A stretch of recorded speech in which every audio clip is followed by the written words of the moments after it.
Une production du Studio SF. Bienvenue au Sans Filtre, présenté par Case Me, le podcast où on parle de ce qu'on veut avec nos invités. That's it. Je suis PH Quentin avec moi. Doom Plante. Case Me, on l'a dit la semaine passée, ont lancé 2 nouveaux produits, les cases pour les AirPods. Je suis allé voir les designs uniques aux cases de AirPods. C'est complètement incroyable. Et des hard shells pour vos ordinateurs portables.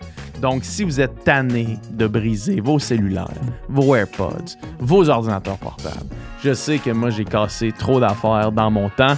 Bref, allez voir sur le site de Case Me, utilisez le code promo SF15.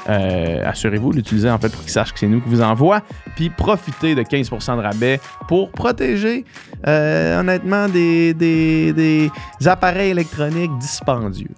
Cette semaine au podcast, on reçoit un invité de podcast exceptionnel, Laurent Turcot, qui est historien, qui est vulgarisateur, qui est quelqu'un de fascinant, de passionnant, quelqu'un qui, on peut le partir sur n'importe quel sujet, puis il va nous faire l'histoire, il va nous expliquer ça. C'est vraiment quelqu'un juste de complètement fascinant à discuter avec lui. On a parlé beaucoup de sport aujourd'hui. En fait, PH a fait une vidéo avec lui sur l'histoire des sports. Que vous pouvez aller voir, qui va être en ligne dès maintenant, en fait, sur la chaîne L'Histoire nous le dira, qui est la chaîne de Laurent. Donc, on fait un doublé aujourd'hui sur les 2 chaînes. Puis, on a parlé justement beaucoup de sport, réflexion sur les Jeux olympiques, réflexion sur la violence aussi dans le sport, dans le hockey, tout ça. On a parlé... de frontières, de l'envie de repousser constamment les frontières. Repousser les limites de l'homme, de l'humanité, qui a justement autant de résonance dans le sport que dans l'exploration spatiale. On a parlé aussi un peu d'anime japonais. En fait, on est parti du t-shirt que Laurent portait aujourd'hui, ce t-shirt du studio Ghibli, qui est des films qu'on adore, qui sont sur Netflix. Allez checker ça. Alors, en fait, c'est la 2e fois qu'on le reçoit, Laurent, puis toujours à la hauteur, et on va continuer de le recevoir, c'est sûr. Yes, on va aller remercier nos commanditaires avant de vous laisser à la conversation. Manon, pèse sur le piton. Le podcast de cette semaine est présenté par Terrien CPA. Terrien pour les jours 1 du podcast Sans Fil, vous les connaissez. C'est le premier sponsor qu'on a eu, en fait. Mais oui. Ouais, puis c'est une firme comptable. Puis nous, en fait, c'est la firme comptable avec qui on fait affaire ici au Studio SF depuis le tout début, depuis la première fois qu'ils nous ont approchés. C'est devenu nos comptables. Donc, pour les entreprises, les petites et moyennes entreprises, ils viennent de lancer un nouveau podcast qui s'appelle Les Éconos, qui est enregistré ici au Studio SF. Dom, de quoi il parle dans ce podcast-là? Le but du podcast Les Éconos, c'est de démystifier tout ce qui touche à l'argent. On sait que des fois, ça peut être compliqué, mais là, on démystifie. Donc, c'est plus simple. On parle d'entrepreneuriat, on parle de finances, on parle d'assurance-vie, d'immobilier, de la bourse, des banques et du côté légal des affaires. Toutes des choses que, je vais l'écouter, ce podcast-là, dans le fond, je pense que je vais en avoir besoin. Puis il parle aussi de certaines industries, comme l'industrie des jeux vidéo, l'informatique, l'humour et la vente de détail. Alors, juste avant, Nicole, es-tu encore là? Nicole? Oui. Yes, Nicole. Toi, tu l'écoutes, le podcast Les Éconos. Est-ce que tu apprends sur l'argent? Absolument, mais c'est pas juste en fait sur l'argent. Ils reçoivent des entrepreneurs aussi. Ils ont reçu, entre autres, Michel Grenier il n'y a pas longtemps. Gérant de Mike Ward, entre autres, Guillaume Wagner et tout. Fait que non, super intéressant comme podcast. Ne manquez pas ça. Cool, merci Nicole. Donc, on vous invite à aller voir leur podcast sur leur chaîne YouTube, Les Éconos. Et n'importe où vous trouvez des podcasts, vous devriez trouver Les Éconos. Checkez ça. Yes. Le podcast est présenté par nos amis chez Manscaped qui continuent à encourager le Sans Fil podcast parce que vous continuez à vous acheter des produits Manscaped. On reçoit beaucoup de commentaires. Moi, chaque fois que je parle à quelqu'un dans la rue, me parle pratiquement de Manscaped parce que les gens l'achètent puis adorent leur expérience. Le Lawnmower 4.0, là, on en parle sans arrêt, mais c'est parce que c'est la meilleure technologie de clipper sur le marché. Il y a une skin safe technologie qui vous empêche de vous niquer soit les couilles si vous vous rasez les couilles ou bien la barbe, la moustache. Dom, toi, tu te fais ça au Manscaped, hein, cette belle moustache-là. Cette moustache-là, ça, c'est frais d'hier, fait au Manscaped ici. Donc, vous pouvez imaginer de quoi mes couilles ont l'air aussi.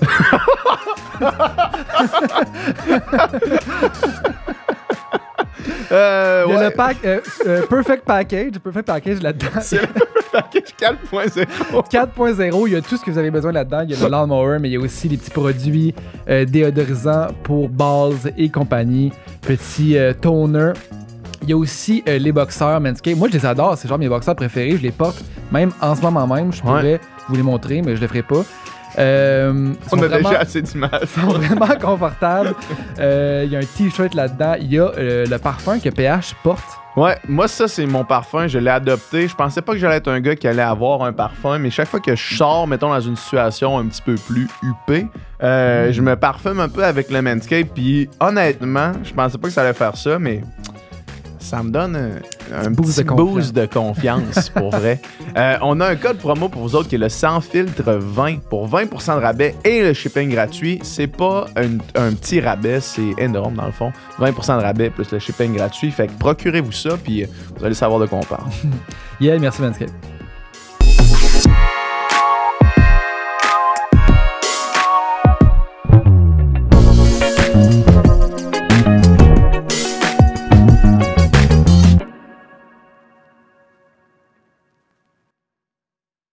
Alright, ça roule. Laurent, merci d'être là. Salut les gars. Yes. La première fois, la première et seule fois qu'on t'a reçu, ça fait quasiment 1 an. C'est vrai. Quasiment 2 ans, excuse-moi. Ça fait quasiment 2 ans. C'était l'épisode 75, j'ai vérifié hier parce que je me demandais. Là, on est rendu à 175 à peu près, 170. Ça fait quasiment 2 ans. Puis, je me rappelle quand on t'avait reçu, on cherchait des invités à inviter, puis Doom m'avait écrit, il a fait « Hey, check ça, la chaîne YouTube, l'histoire nous le dira. C'est un gars qui s'appelle Laurent Turcot qui est derrière ça. Ça serait le fun de l'inviter. » Tu sais, à ce moment-là, je pense que tu avais comme 30 000 abonnés sur ta chaîne YouTube. Exact. À ce jour, tu es rendu au-dessus de 310 000. Puis quand on pense histoire, tu es un peu entré dans le monde public. Comme tu nous disais que t'espérais faire, d'amener l'histoire dans le domaine public, puis comme de fait, c'est ça qui s'est passé dans les dernières années. Ouais, c'est un peu aussi... Tu sais, il y a différents facteurs qui expliquent l'explosion de la chaîne. Le fait d'être venu ici, le fait d'être venu chez Jay du Temple, le fait d'être allé à Tout le monde en parle, tu le vois direct, là, le gain d'abonnés en lien avec ces émissions-là, puis d'aller chercher un public complètement autre auquel tu t'attendais pas. Mais la pandémie, puis je pense que ça, on pourra en parler peut-être un jour, a fait augmenter énormément les écoutes en ligne, autant sur les balados que YouTube. Puis il y avait des profs qui m'écrivaient pour me dire « Pourrais-tu faire une vidéo là-dessus pour mes étudiants? » Puis il n'est pas rare que certains jeunes maintenant me disent « Hey, mon prof... il m'a fait écouter tes affaires. » En fait, c'est écouter une de tes vidéos. Et je fais « Ah ouais, laquelle? » Je sais pas. Là, tu dis, tabarouette, si près du but, si près pour marquer, puis ça marche pas. Non, mais c'est pas vrai. Mais, tu sais, puis le fait, puis c'est là que tu te rends compte que le public est très éclaté aussi. Mais on en parlait beaucoup, j'en parlais avec vous aussi. Comment tu fais pour aller rallier le plus de gens par rapport à l'éclatement des plateformes aussi? Est-ce que tu vas sur TikTok? Puis j'essaie de faire des trucs sur TikTok, ça marche moyennement bien. Puis je me suis dit, de toute façon, je peux pas tout faire parce que c'est une entreprise en soi. Puis, tu sais, je pense qu'il faut aussi garder en tête que chaque plateforme a tu sais, ses forces et ses faiblesses. Puis pour le genre de contenu que t'offres, tu sais, TikTok, c'est peut-être pas exactement la plateforme, là, tu sais. Non, mais c'est vrai. Puis d'autant plus que c'est des vidéos que je fais qui sont assez longues. Puis de plus en plus longues, même parce que j'essaie d'offrir des choses pour les écoles. Puis je me dis, si j'ai envie de faire du 35 minutes, ça va être du 35 minutes. Puis si j'ai envie de faire une vidéo de 7 heures, je vais en faire une de 7 heures. Comme tu viens de publier, là. Ouais. Dans le fond, c'est t'as pris tous les épisodes que tu avais fait sur la Deuxième Guerre mondiale puis tu les as mis en un. Je les ai rassemblés en un. Puis, c'est quand même du bon contenu de 7 heures sur YouTube. Là. Oui, puis ça a été très long à faire parce que, tu sais, on est deux là-dessus. Tu sais, pour faire un 7 heures à la TV, à la télé, excuse-moi, je compte plus le nombre de personnes qui seraient sur ce projet-là. Mais il y avait moi et Carl Pépin. Carl qui a écrit le script, moi qui étais à la script édition de tout retravailler. Puis après ça, PH, t'es venu, là, la vidéo va sortir bientôt. Je mets mon stock. Je pars tout, puis il n'y a personne derrière. Il n'y a personne au son, personne à l'éclairage, personne derrière la caméra, personne pour me dire « Hey, tu t'es trompé de tel mot, tu t'es trompé de telle année. » Donc, je ne sais pas comment ça se passe. Après ça, c'est moi qui déroche, c'est moi qui découpe, c'est moi qui monte, c'est moi qui mixe. Tu sais, 7 heures, bien honnêtement, je ne sais plus combien de temps j'ai passé là-dessus. Mais ça vaut la peine parce que ça reste. Puis surtout, c'est que s'il y a des gens qui veulent en savoir plus, puis surtout, c'est que c'est gratuit. Ben, c'est ça. C'est le but de faire ça, c'est de dire, ben, je me coupe en disant qu'il y a une grande tendance au début des années 2000, même avant ça, qui était l'université populaire. C'est-à-dire, tu avais des profs qui disaient, tout ça, c'est beau, ce qu'on fait, nous autres, dans les universités, mais à un moment donné, il faut toucher le public. Puis les médias ont un domaine particulier où est-ce qu'il faut que tu rentres dans les codes, il faut que tu punches, il faut que tu clashes. Puis les autres se sont dit, on va éduquer le monde d'une manière très simple. Donc, ils allaient dans les villages, ils allaient dans les universités, ils allaient dans les collèges, les écoles, puis ils parlaient de manière très simple de choses complexes, de la philosophie, de l'histoire, etc. Puis avec les nouveaux médias, tu te dis, où est-ce qu'est devenue l'université populaire? Est-ce que, justement, ça serait pas ça? Puis moi, c'est une extension de mon travail de professeur, un peu mon service à la collectivité que je fais pour le plus grand nombre. On le voit, nous autres, beaucoup, tu sais, on a pris un petit tournant plus scientifique et social et social aussi, où est-ce qu'on essaie de recevoir, tu sais, des profs d'université, des chargés de cours, des gens qui ont un domaine vraiment précis, parce que je pense que la discussion, on l'avait avec Rémi Quirion, le scientifique en chef du Québec, qui nous disait que le défi, c'était vraiment d'être capable de prendre les connaissances acquises à l'université, mais essayer de les sortir, contrairement à l'idée que l'université, c'est un vase clos, puis que tout le monde, que l'information reste dans ce vase clos-là, tu sais.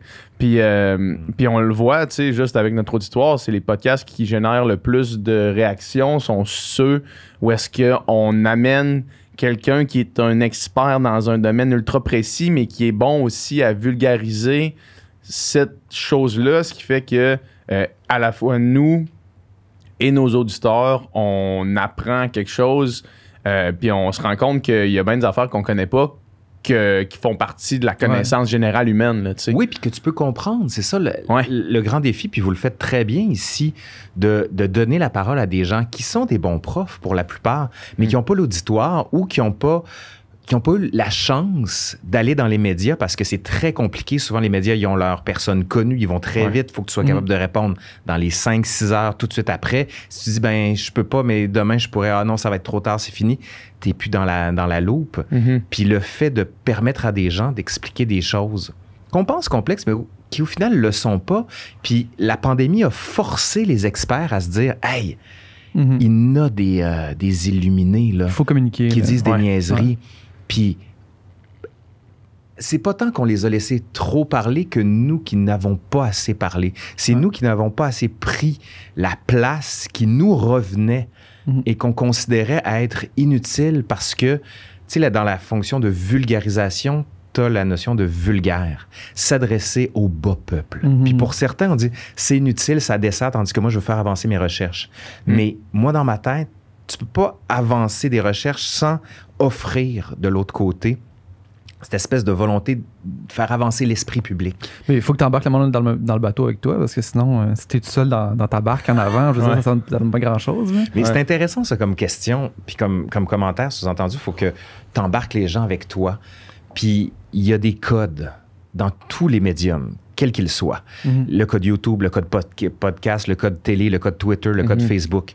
Puis il y en a qui disent « Oh, vous savez, moi, résumer en moins de 2 minutes, ça ne m'intéresse pas. » Mais tu le fais déjà. Ils font déjà, les profs d'université. Quand tu es dans les cours, c'est exactement ce que tu fais. Tu t'adresses à un auditoire qui est en première année d'université, qui n'a pas nécessairement les connaissances pour comprendre, mais tu les amènes avec toi. Fait que quand tu dis les prendre dans ta barque, c'est un peu ça. Puis tu sais, de se dire « Oh, les gens sont trop cons », c'est extrêmement condescendant. Alors que ce que vous faites, puis ce que plusieurs autres font, c'est que tu te rends compte que des choses qui sont le propre de l'université intéressent tout le monde.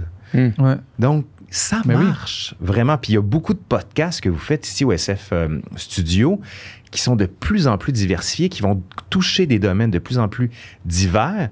Puis tu te dis, ouais, mais ça va pas être mainstream peut-être, mais il y a un public pour ça. Exactement. De plus en plus, les gens découvrent justement leur niche, les gens, leur champ d'intérêt, puis il y a un podcast pour ça, où il y a du contenu pour ça. Fait que là, ça devient super intéressant. Puis il y a eu une bascule, puis nous autres, c'est un peu le pari qu'on avait fait en lançant le podcast initialement, puis après ça, le studio, c'était de se dire, on s'en va vers l'ultra court, l'ultra fragmenter, tu sais, des reels de 15 secondes, des stories, de ces affaires-là. Puis même au-delà de ça, des nouvelles dans les journaux qui sont, dans le fond, un 250 mots, des entrevues radio, des entrevues télé qui sont ultra formatées, qui, comme tu dis, c'est un bon exercice d'être capable de rendre tout ça concis, mais c'est aussi une perte de nuance, une perte de profondeur dans les sujets. Puis je pense qu'il y a eu vraiment une bascule dans les dernières années, puis pour favoriser justement du contenu comme les podcasts, mais aussi comme ce que toi tu fais. Tu sais, du contenu où est-ce qu'il faut quand même... Tu sais, l'histoire nous le dira, faut que tu t'assoies puis que tu l'écoutes. Tu sais, faut que tu l'assimiles parce que tu peux pas mettre ça juste en background puis dire j'ai appris sur telle affaire parce que tu n'auras rien compris de ce qui s'est passé. Là, tu sais. Fait que je pense que le contenu comme ça, qui est recherché, mais qui est aussi ultra pertinent, a vraiment pris une place beaucoup plus grande dans la sphère médias sociaux, mettons, puis je trouve ça super important. Là. Mais c'est intéressant comme notion parce que ce que tu viens de dire, c'est comme si on disait, puis je suis un peu d'accord avec toi, on se nourrit d'éclats. C'est-à-dire des petits tapas rapides, des bouchées à manger, on passe à autre chose, puis on veut goûter à tout. On ne veut pas nécessairement prendre un gros plat pour en profiter longtemps, alors que c'est plutôt l'inverse qu'on voit. Puis j'ai envie de te dire, tu sais, avoir le temps, il y aurait une étude sociologique et historique à faire d'où ça part, ça.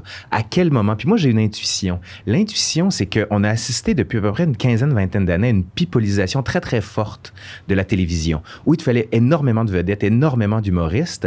Puis on s'est dit, les choses un peu intellectuelles, un peu trop, comment dire, relevées, on va les mettre de côté, puis on va se concentrer carrément sur le pur divertissement. Ce qui a énormément de bon élément, puis je suis un grand consommateur de télévision populaire. Jamais je cracherai là-dessus, même de la télé-réalité, j'en consomme énormément. Bon, on s'en doute. D'anime japonais aussi. Oui.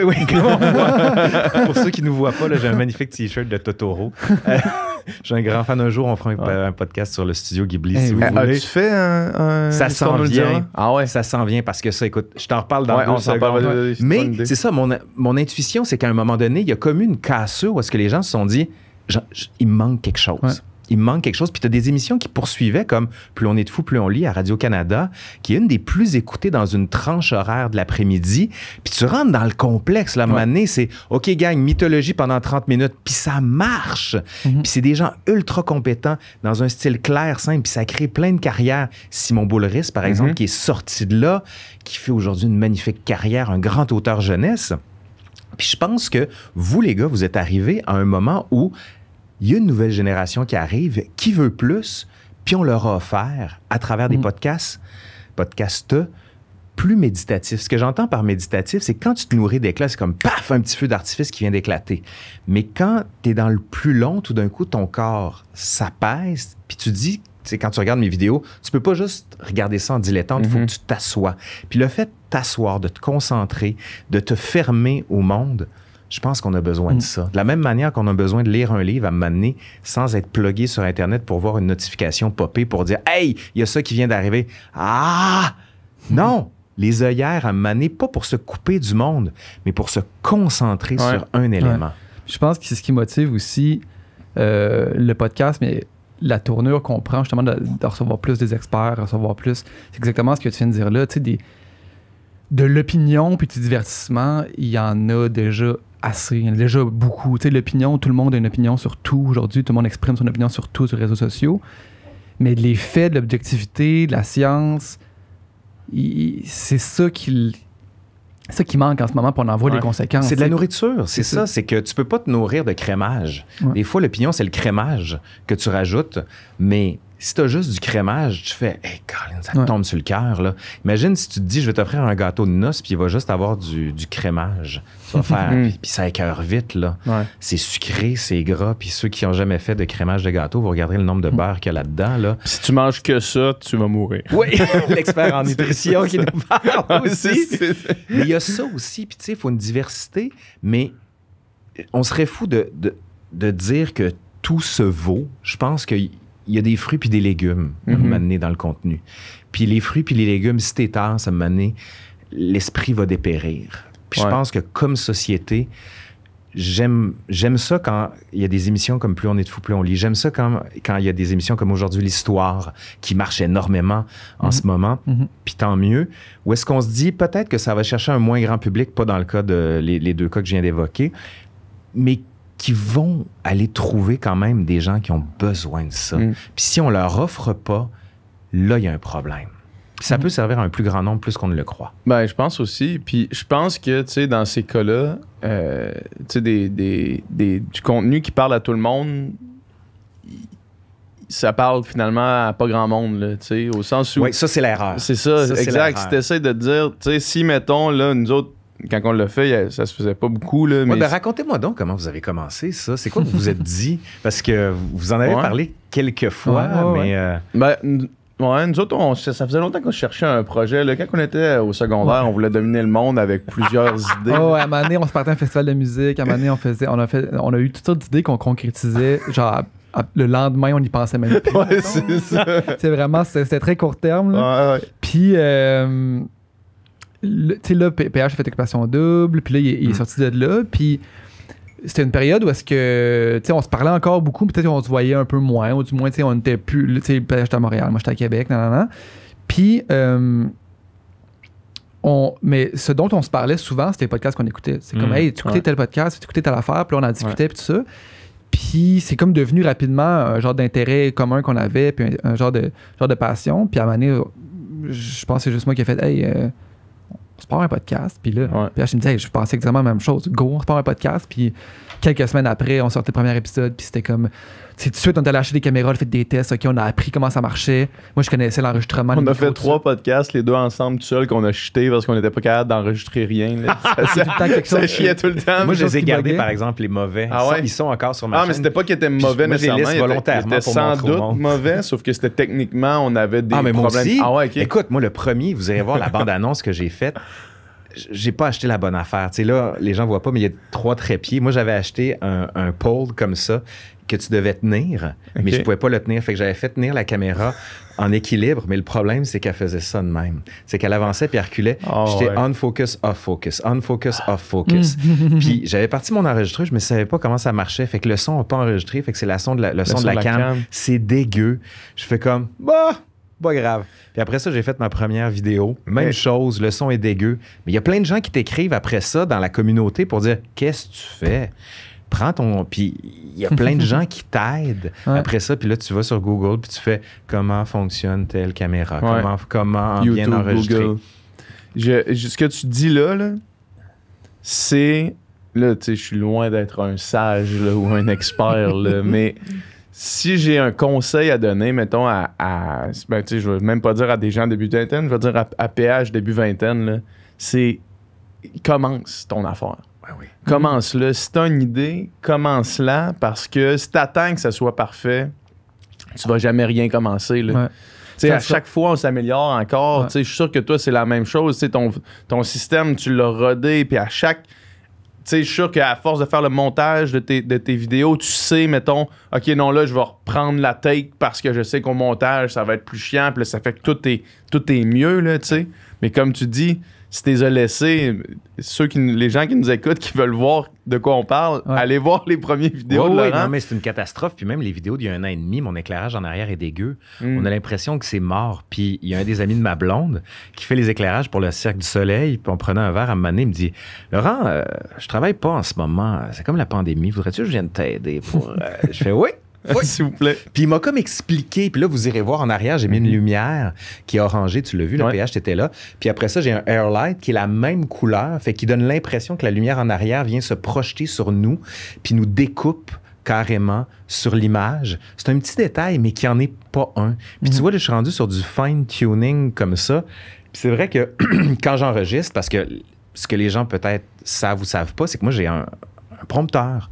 Fait que tout est écrit. Fait que la joke est écrite. Si vous trouvez que mes jokes sont mauvaises, parce que j'écris des mauvaises jokes, mais ça donne beaucoup plus de sécurité parce que la technique, c'est très déstabilisant. Puis, tu sais, quand tu dis « lance-toi », c'est parce que tout ça, c'est compliqué. Tu sais, toi, Dom, t'étais dans le domaine, t'es habitué à enregistrer. Quelqu'un qui, lui, écrit puis veut faire du contenu, enregistrer, filmer, c'est complexe. Mais en même temps, tu dis, pogne ton téléphone, enregistre-toi, le son va être correct. Ouais. Tout ce qu'il te faut, c'est un trépied. Puis à la limite, tu peux t'acheter un micro à 20$, tu le plugues directement sur l'entrée de ton téléphone, puis tu te le mets en micro-cravate, puis le son va être crystal clear. Parce que tu peux rattraper l'image en mettant quelque chose, mais le son, s'il est pourri, il est pourri, tu peux rien faire. Le son, c'est reste la chose la plus importante dans ce genre de complètement contenu. d'accord. C'est moi, dès qu'il y a un podcast que même si le sujet m'intéresse, si le son il est pas bon, c'est sûr que je l'écoute pas au complet. C'est Ou sûr si qu'il tu as des sons, là, je fais exprès, là. Ouais. Tu sais, par exemple, quelqu'un qui tape, je suis désolé, là, ceux qui nous entendent, j'ai fait On vient de perdre volontairement 3 ça. On vient de perdre 3 personnes. Mais c'est vrai, c'est que c'est des détails qu'il faut que tu atténues puis qu'il faut que tu contrôles. Ouais. Parce que toi-même, comme auditeur, tu te dis qu'est-ce que j'écouterais? Ouais.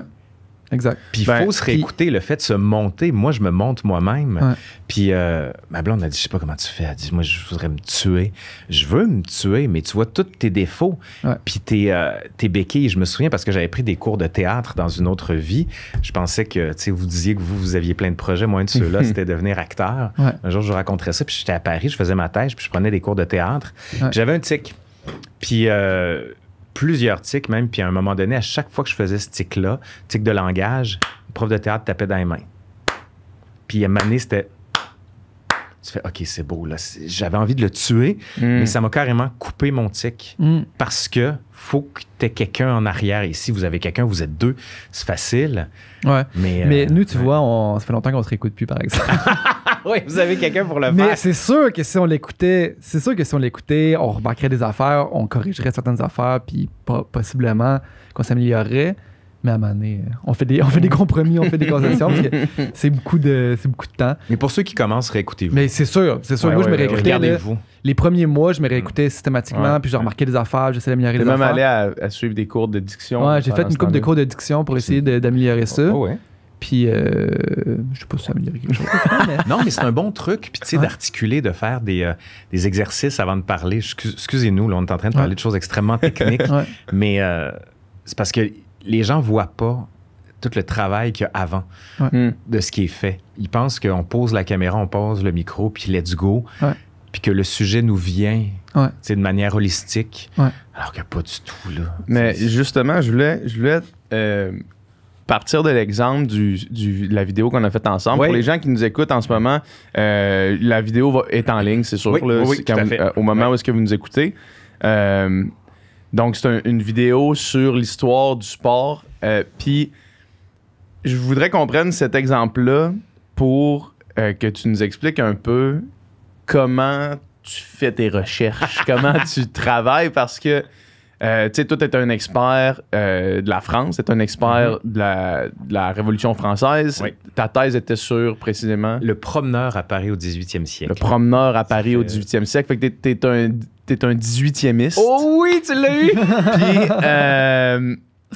Puis c'est ça, fait que t'es pas un expert de l'histoire du sport. Là, Ben, en tu sais. fait, j'ai fait un livre sur l'histoire du sport Ok. qui va des Ok, origines ok. à nos jours, tu sais, qui a été publié en 2016 chez Gallimard. Puis, Ok. il y a en fait, ce que je t'ai fait faire, c'est une partie de mon chapitre OK. sur le 20e siècle où j'expliquais, pour ceux qui n'ont pas vu la vidéo, comment on est passé d'un monde désenchanté, c'est-à-dire un monde où la religion n'est plus le moteur principal, à une société où la transcendance par le corps devient fondamentale. Ce que j'entends par transcendance par le corps, c'est comme si on dit, les gens ne croient plus à rien, ils ne croient plus à l'au-delà, ils ne croient plus à l'enfer, au paradis ou quoi que ce soit à l'après. Donc, ils vont rejeter sur leur corps, à eux, la fonction de transcendance, l'ailleurs, le devenir, le plus grand qu'eux-mêmes. Et donc, de bâtir son corps va devenir une nouvelle forme de religion au 20e siècle. Et c'est pas pour rien qu'on parle, pour les grands sportifs, de Dieu du stade. C'est pas pour rien qu'on parle, pour le Canadien de Montréal, de la Sainte Flanelle. C'est pas pour rien qu'on utilise toutes ces métaphores religieuses pour le sport ou même pour le hockey, pour décrire ce qu'on fait. Parce que c'est une manière de se construire et de contrôler notre corps, mais d'y aller plus grand, parce que ça incarne des valeurs qui sont celles de notre société. La valeur d'efficacité, bien sûr, la valeur aussi de santé, la valeur médicale. Tu sais, quand je te dis la valeur d'efficacité, puis ça, on en parle beaucoup dans la capsule, les valeurs qui sont celles du capitalisme sont exactement les mêmes valeurs qui sont promues dans le sport. Le meilleur gagne, celui qui perd pleure à n'en plus finir, mais c'est toujours celui qui est le plus efficace, qui va battre le plus de records possible. Puis si tu regardes, les grands PDG se font un grand plaisir de montrer les sports qu'ils font. Ils font de la course, et une course contre eux-mêmes, veulent se battre eux-mêmes. On parlait même avec François Lambert, là, je retourne loin, là, mais avec François Lambert dans je pense le 7e épisode du Sans Filtre, il nous disait que lui avait participé à une compétition, c'était de Fittest CEO. Puis c'est juste des CEO de compagnies qui font des compétitions, puis il y a comme 8 épreuves, puis un classement de points pour des épreuves physiques, évidemment, là, du vélo, de la natation, ces choses-là, pour trouver c'est qui le CEO le plus fit. Mais c'est intéressant, ça, parce que tu vois que tu es carrément dans le domaine selon lequel l'activité sportive, mais plus encore l'entraînement, c'est pas juste du sport. C'est plus que ça. De la même manière, quand tu regardes les Olympiques, quand tu regardes l'Euro, quand tu regardes la Coupe du Monde, le hockey, c'est pas juste du sport. Regarde l'affaire de Kotkaniemi qu'on a vue. On a dit, ben voyons, il s'est rendu en finale de la Coupe Stanley. Ce gars-là a été aimé à Montréal, puis il est allé signer en insultant parce qu'ils ont rajouté une prime de 20$. Puis là, tout le monde a dit, it's just business. Ouais. Mais nous autres, on veut pas y croire parce que les Canadiens, c'est tatoué sur le cœur, c'est Maurice Richard, c'est la grande époque de la Sainte-Flanelle, c'est Patrick Roy, c'est tout ça, c'est intimement lié à l'histoire des francophones au Québec. Puis on se dit, tu peux pas insulter de cette manière-là sur le Canadien en disant, moi, ce que je veux, c'est l'argent. Alors que c'est complètement ça. On drape le sport d'une espèce de moralité puis de transcendance qui aurait rien à voir avec la société, alors que, tu sais, business is business. Mais il y a la business du sport, puis il y a le sport, puis il y a le sport du point de vue de l'athlète. L'athlète qui va aux Olympiques, le nageur, le coureur, il fait pas ça pour le cash. Il fait ça... Ça, c'est intéressant quand même, parce que est-ce qu'il fait vraiment ça pour le cash? Oui ou non? Oui, d'une certaine manière, parce qu'il faut qu'il soit rentable. Un athlète qui n'a pas de commanditaire, il va pas aller loin. La plupart sont pas rentables. Oui, la plupart sont pas rentables. Puis ils le font quand même. Oui, ça, tu as raison. Mais à un moment donné, si tu veux avoir une carrière dans la durée, faut que tu sois capable financièrement. Puis je te dis ça parce que il y a quelques années, il y avait des grandes critiques aux Olympiques pour dire le Canada, ça n'a pas de bon sens, on gagne aucune médaille. Puis là, il y avait institué un programme gouvernemental qui s'appelle Pour le podium, si je me souviens bien. Puis il avait financé les athlètes. Puis les athlètes gagnaient de l'argent s'ils gagnaient une médaille. Jusqu'à 20 000 oui. Là, on s'entend. Les partants de... Quand tu n'avais rien avant, c'est mieux que rien. Ça peut faire une différence. Surtout que techniquement, c'est des athlètes amateurs. Ouais. Je dis techniquement. Hein? Ça, c'est une pas dans notion. Tous les sports. Et là, tout d'un coup, tu as vu le nombre de médailles augmenter. Puis c'est là que tu te rends compte que finalement, l'argent a une grande prise sur le sport. Puis encore une fois, c'est quand tu dis, j'ai dit que les athlètes amateurs sont aux Olympiques, c'est parce que c'est toutes les Olympiques qui sont un peu mal foutues. Pierre de Coubertin, quand il refonde les Jeux olympiques à la fin du 19e siècle, lui, il dit « je veux juste des athlètes amateurs ». Parce que tu as des athlètes professionnels qui font ça pour le cash. Puis pour lui, les professionnels qui font ça pour le cash, c'est vulgaire. Lui, ce qu'il veut, c'est des athlètes naturels, pas entraînés, qui font pas ça pour le cash de manière désintéressée. Et toute l'histoire des Olympiques, ça va être une tension entre l'amateurisme et les professionnels. C'est pour ça que les athlètes de la Ligue nationale de hockey ont mis autant de temps à aller aux Olympiques. On se dit, mais comment ça se fait au Canada? On les aurait plantés pendant les années 50, les années 60. Puis quand tu regardes aux Olympiques d'hiver, tu fais, comment ça se fait qu'on est pourri aux Olympiques au hockey? C'est parce que les athlètes professionnels ne peuvent pas y aller. Et là, cette tension-là va peu à peu se résoudre dans les années 80 où on va assumer, on va dire, OK, gang, c'est de l'argent. Point final. Puis comme par hasard, les années 80, c'est la montée en puissance du néolibéralisme avec Margaret Thatcher, avec Ronald Reagan, où le marché est tout puissant à la fin des années 80. C'est la chute de l'Union soviétique, la chute justement du rideau de fer. Donc là, le gain du capitalisme assumé, foum, le sport devient le modèle type de la rentabilité sportive et de la rentabilité économique. Et c'est là que tu vois que le sport est un miroir complet de la société. C'est pour ça que quand tu dis certains ne font pas ça pour l'argent, t'as raison. T'as raison, parce qu'il y en a qui font ça parce qu'ils aiment ça. Puis d'autant plus, passer leur carrière sportive, rentable, disons, ils continuent à en faire pour l'amour du sport. Puis t'as même des athlètes qui vont dans des tout petits clubs minuscules parce qu'ils veulent continuer à jouer. Parce que pour eux, c'est un acte de définition, c'est de la transcendance, la transcendance spirituelle, même j'ai envie de te dire, mais faut que tu vives. Faut que tu vives. Tu sais, c'est bien beau vivre de ton... avoir du fun à 28 ans, mais 28 ans, là, ça commence déjà à presque être vieux pour un joueur de hockey. Certains sports, ouais. Et tu sais, quand tu dis Chris Chelios à 35 ans, tu disais, hey, ouf, il est sur la fin, mais il a continué jusqu'à 40 ans. Il y a Romir Jagr, même chose. Il joue encore en ce moment. Oui, je sais, ça n'a pas de Il bon joue sens. encore en Europe. Là. Ah oui. Ah non, mais puis c'est là que tu vois qu'il y a une tension dans le sport, puis la même tension qu'on retrouve, nous, dans notre société. Puis l'avantage des Jeux olympiques, c'est que tu vois des athlètes qui partent un peu de rien pour devenir des superstars. Tu sais, moi, celle qui m'a le plus impressionné aux derniers Olympiques, c'est Maude Charron, au haltérophile. Ouais. Il y avait plein de reportages où il suivait les athlètes pendant la COVID. Elle, à Rimouski, dans son garage, toute seule, à lever des poids en visioconférence avec son entraîneur qui est ailleurs. Tu sais, c'est Rocky Balboa, là, dans le Rocky 5, qui s'entraîne dans le froid. Puis tu fais, En Sibérie, là. je veux voir ça. Puis tu sais, tu comprends. Puis au même moment, tu avais l'histoire de Logan Mayou qui est arrivé. Puis tu dis, hey, je pense qu'entre les Canadiens puis Maude Charron, il y en a une qu'il faut qu'on admire beaucoup plus que l'autre. Puis c'est cette tension-là qui est très intéressante dans le sport, mais qui n'est pas simple. Non, qui est ni clair. noire ni blanche. Ouais.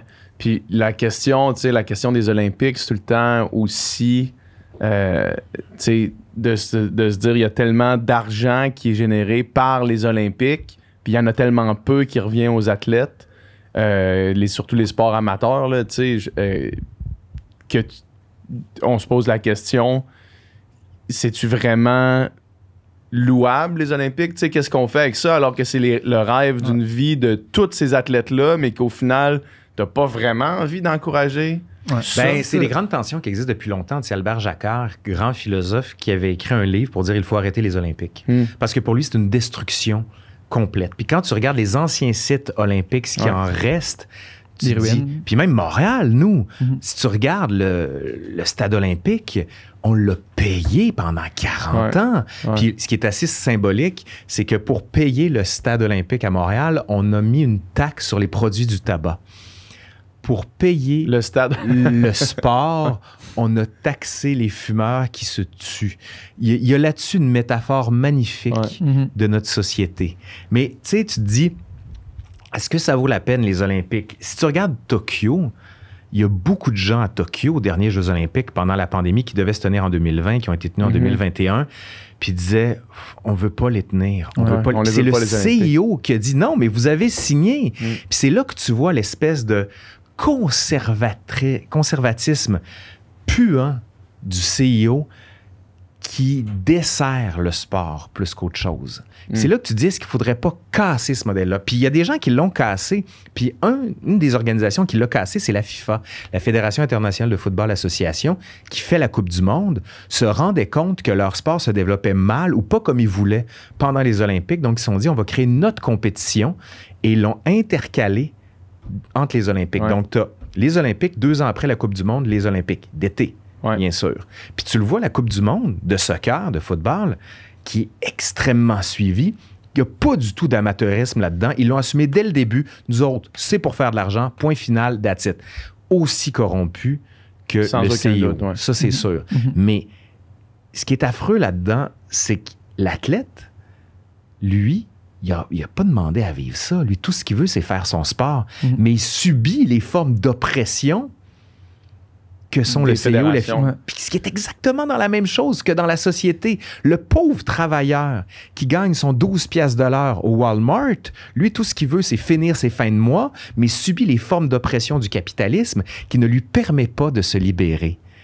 Fait qu'il y a une métaphore magnifique dans le sport. C'est pour ça que les gens qui disent c'est n'importe quoi, le sport, ça sert à rien. Tu fais, 1, ça sert pas à rien. 2, ça fait des carrières, ça garde en santé, ça donne un horizon d'attente, ça permet de sortir les jeunes de la rue. Mais il y a des travers à travers ça. Les Olympiques, ils ont le meilleur, le branding le plus fort de n'importe quelle compétition. Parce que justement, tu sais, c'est tellement l'aura autour des Olympiques, puis le rêve olympique, tu sais, on parle du rêve olympique. Plus haut, plus vite, plus fort. Tu sais, c'est dès que les athlètes ont 5-6 ans, c'est quoi ton rêve, aller aux Olympiques, là, tu sais, puis c'est comme implanté dans la tête de n'importe quel jeune sportif, c'est atteindre les Olympiques. Il n'y a pas rien d'autre dans le monde entier où est-ce que si tu y participes, tu te fais faire un tatou systématiquement. Ouais. Oui. Tu sais, les Olympiques, aussitôt que tu es sélectionné pour aller aux Olympiques, tu te fais tatouer tu te fais tatouer littéralement le logo de l'événement sur ton corps. Mais c'est impressionnant, cette fonction de tatouage, parce que, tu sais, on peut le voir d'une manière très symbolique, individuelle, ou on peut le voir de manière inversée. C'est comme, tu sais, les vaches à qui on met un numéro carrément, on brûle le numéro sur la peau pour dire « tu es à nous maintenant ».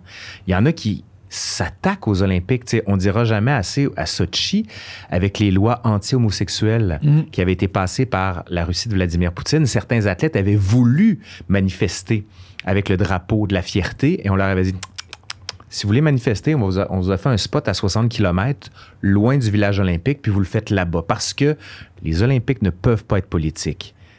Encore une fois, c'est un non-sens. Comment le sport ne peut pas être politique? Alors que même Pierre de Coubertin avait dit « les Olympiques, c'est un moyen pour les nations de se faire la guerre sans faire de mort. Fait que, tu sais, c'est complètement antinomique. Puis c'est très faux cul de la part des dirigeants de croire que c'est apolitique, le sport. Mais c'est ça le paradoxe, parce que l'athlète, lui, là, tu sais, que toute sa vie s'est entraîné pour aller aux Olympiques, que les Olympiques soient en Chine ou en Russie, il s'en fout, tu sais. Ce qu'il veut, c'est partir aux Olympiques, puis la grande majorité, du moins, là, tu sais, puis les polémiques, puis les controverses, puis la corruption derrière tout ça, c'est pas son problème, dans le sens que le rêve, encore une fois, est tellement fort que c'est ça qui prime surtout, puis justement, le CIO est mort de rire parce qu'ils ont des athlètes, les meilleurs athlètes au monde, qui sont prêts à venir bénévolement dans leur événement, commandités à fond. Eux autres font la grosse pièce, ils ne redonnent rien. Puis, juste à cause... Il dirait quand même qu'ils redonnent l'argent aux fédérations amateurs, par exemple des pays qui ont moins d'argent, pour le développement du sport chez les jeunes. Ça, c'est leur version officielle. Fait que, en tout cas, de là à dire... Faisons avec ça, qu'est-ce qu'on en veut? Oui, exact. Mais tu sais, n'empêche qu'ils sont tellement habiles à créer ce rêve-là que, justement, c'est comme n'importe quel athlète, c'est l'ultime but pour l'athlète en retour. Financièrement, pas grand-chose. Là, bien, financièrement, pas grand-chose. Tu as raison, parce que la majorité ne gagne pas de médaille. La majorité ne vont pas avoir de contrat. Mais il y en a qui se disent « et si ». Tu sais, Joanie Rochette, qui a gagné une médaille quand même, mais qui a eu toute une histoire après. Sylvie Bernier, aussi, qui a beaucoup capitalisé là-dessus. Tu as certains athlètes qui, dans leur pays, une fois la médaille gagnée, peuvent après ça capitaliser en allant dans les médias, en étant analyste sportif, mais il y en a très peu. Mais tu sais, mettons, aller aux Olympiques, là, les athlètes olympiques qui, mettons, gagnent une médaille, là, parce que j'en connais personnellement, puis le pire qui va leur arriver, mettons, financièrement, c'est d'arriver à la fin de leur carrière à zéro. Tu sais, parce qu'ils vont avoir dépensé beaucoup pour se déplacer, les camps d'entraînement, ces choses-là, qui sont pas payés par les fédérations, qui sont payées par leur poche, sauf que, étant donné qu'ils sont sur l'équipe nationale, étant donné qu'ils ont une commandite de ce côté-là pour un maillot de bain, qu'ils ont une commandite là pour des souliers, ils vont arriver à zéro, tu sais. Ou dans le positif, mais ça sera jamais des salaires faramineux, là, tu sais, pour des sports comme ça. Non, ça sera pas des salaires faramineux, tu as raison de le dire.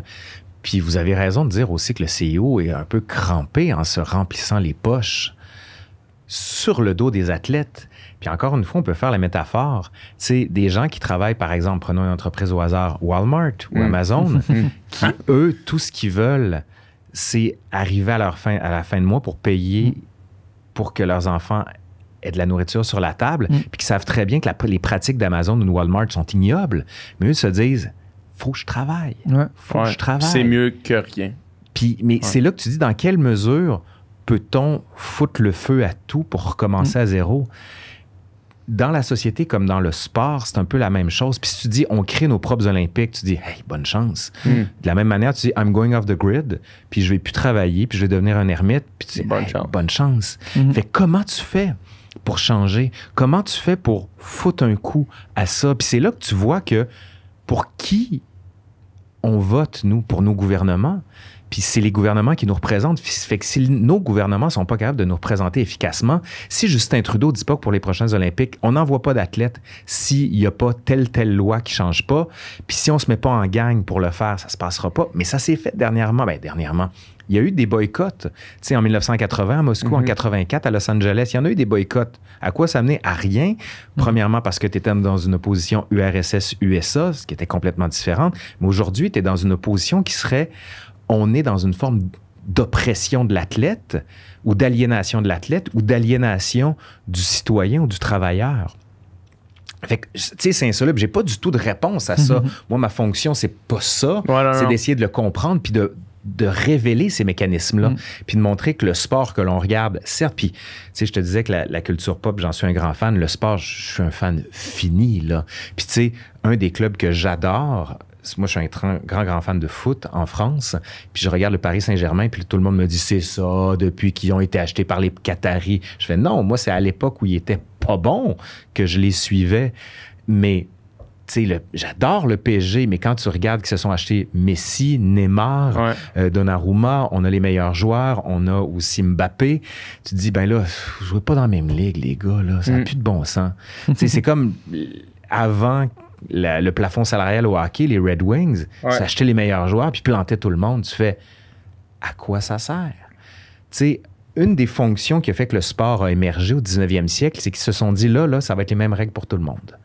L'aristocrate va pas jouer 20 coups avant le gars du peuple parce que c'est pas normal.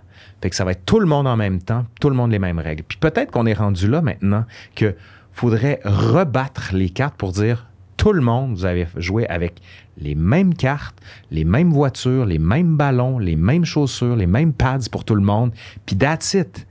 Puis on essaie de le faire, notamment avec le dopage. Le dopage, là, ça, c'est un des grands problèmes du sport qu'on n'arrive pas à juguler. Puis si tu regardes la Russie, ils se sont fait pogner. Qu'est-ce qu'il y a eu aux derniers Olympiques? On dit, ben là, vous allez compétitionner. La fédération de la Russie. Là. Puis là, tout le monde disait, alors l'athlète russe. Non, arrêtez de dire l'athlète russe.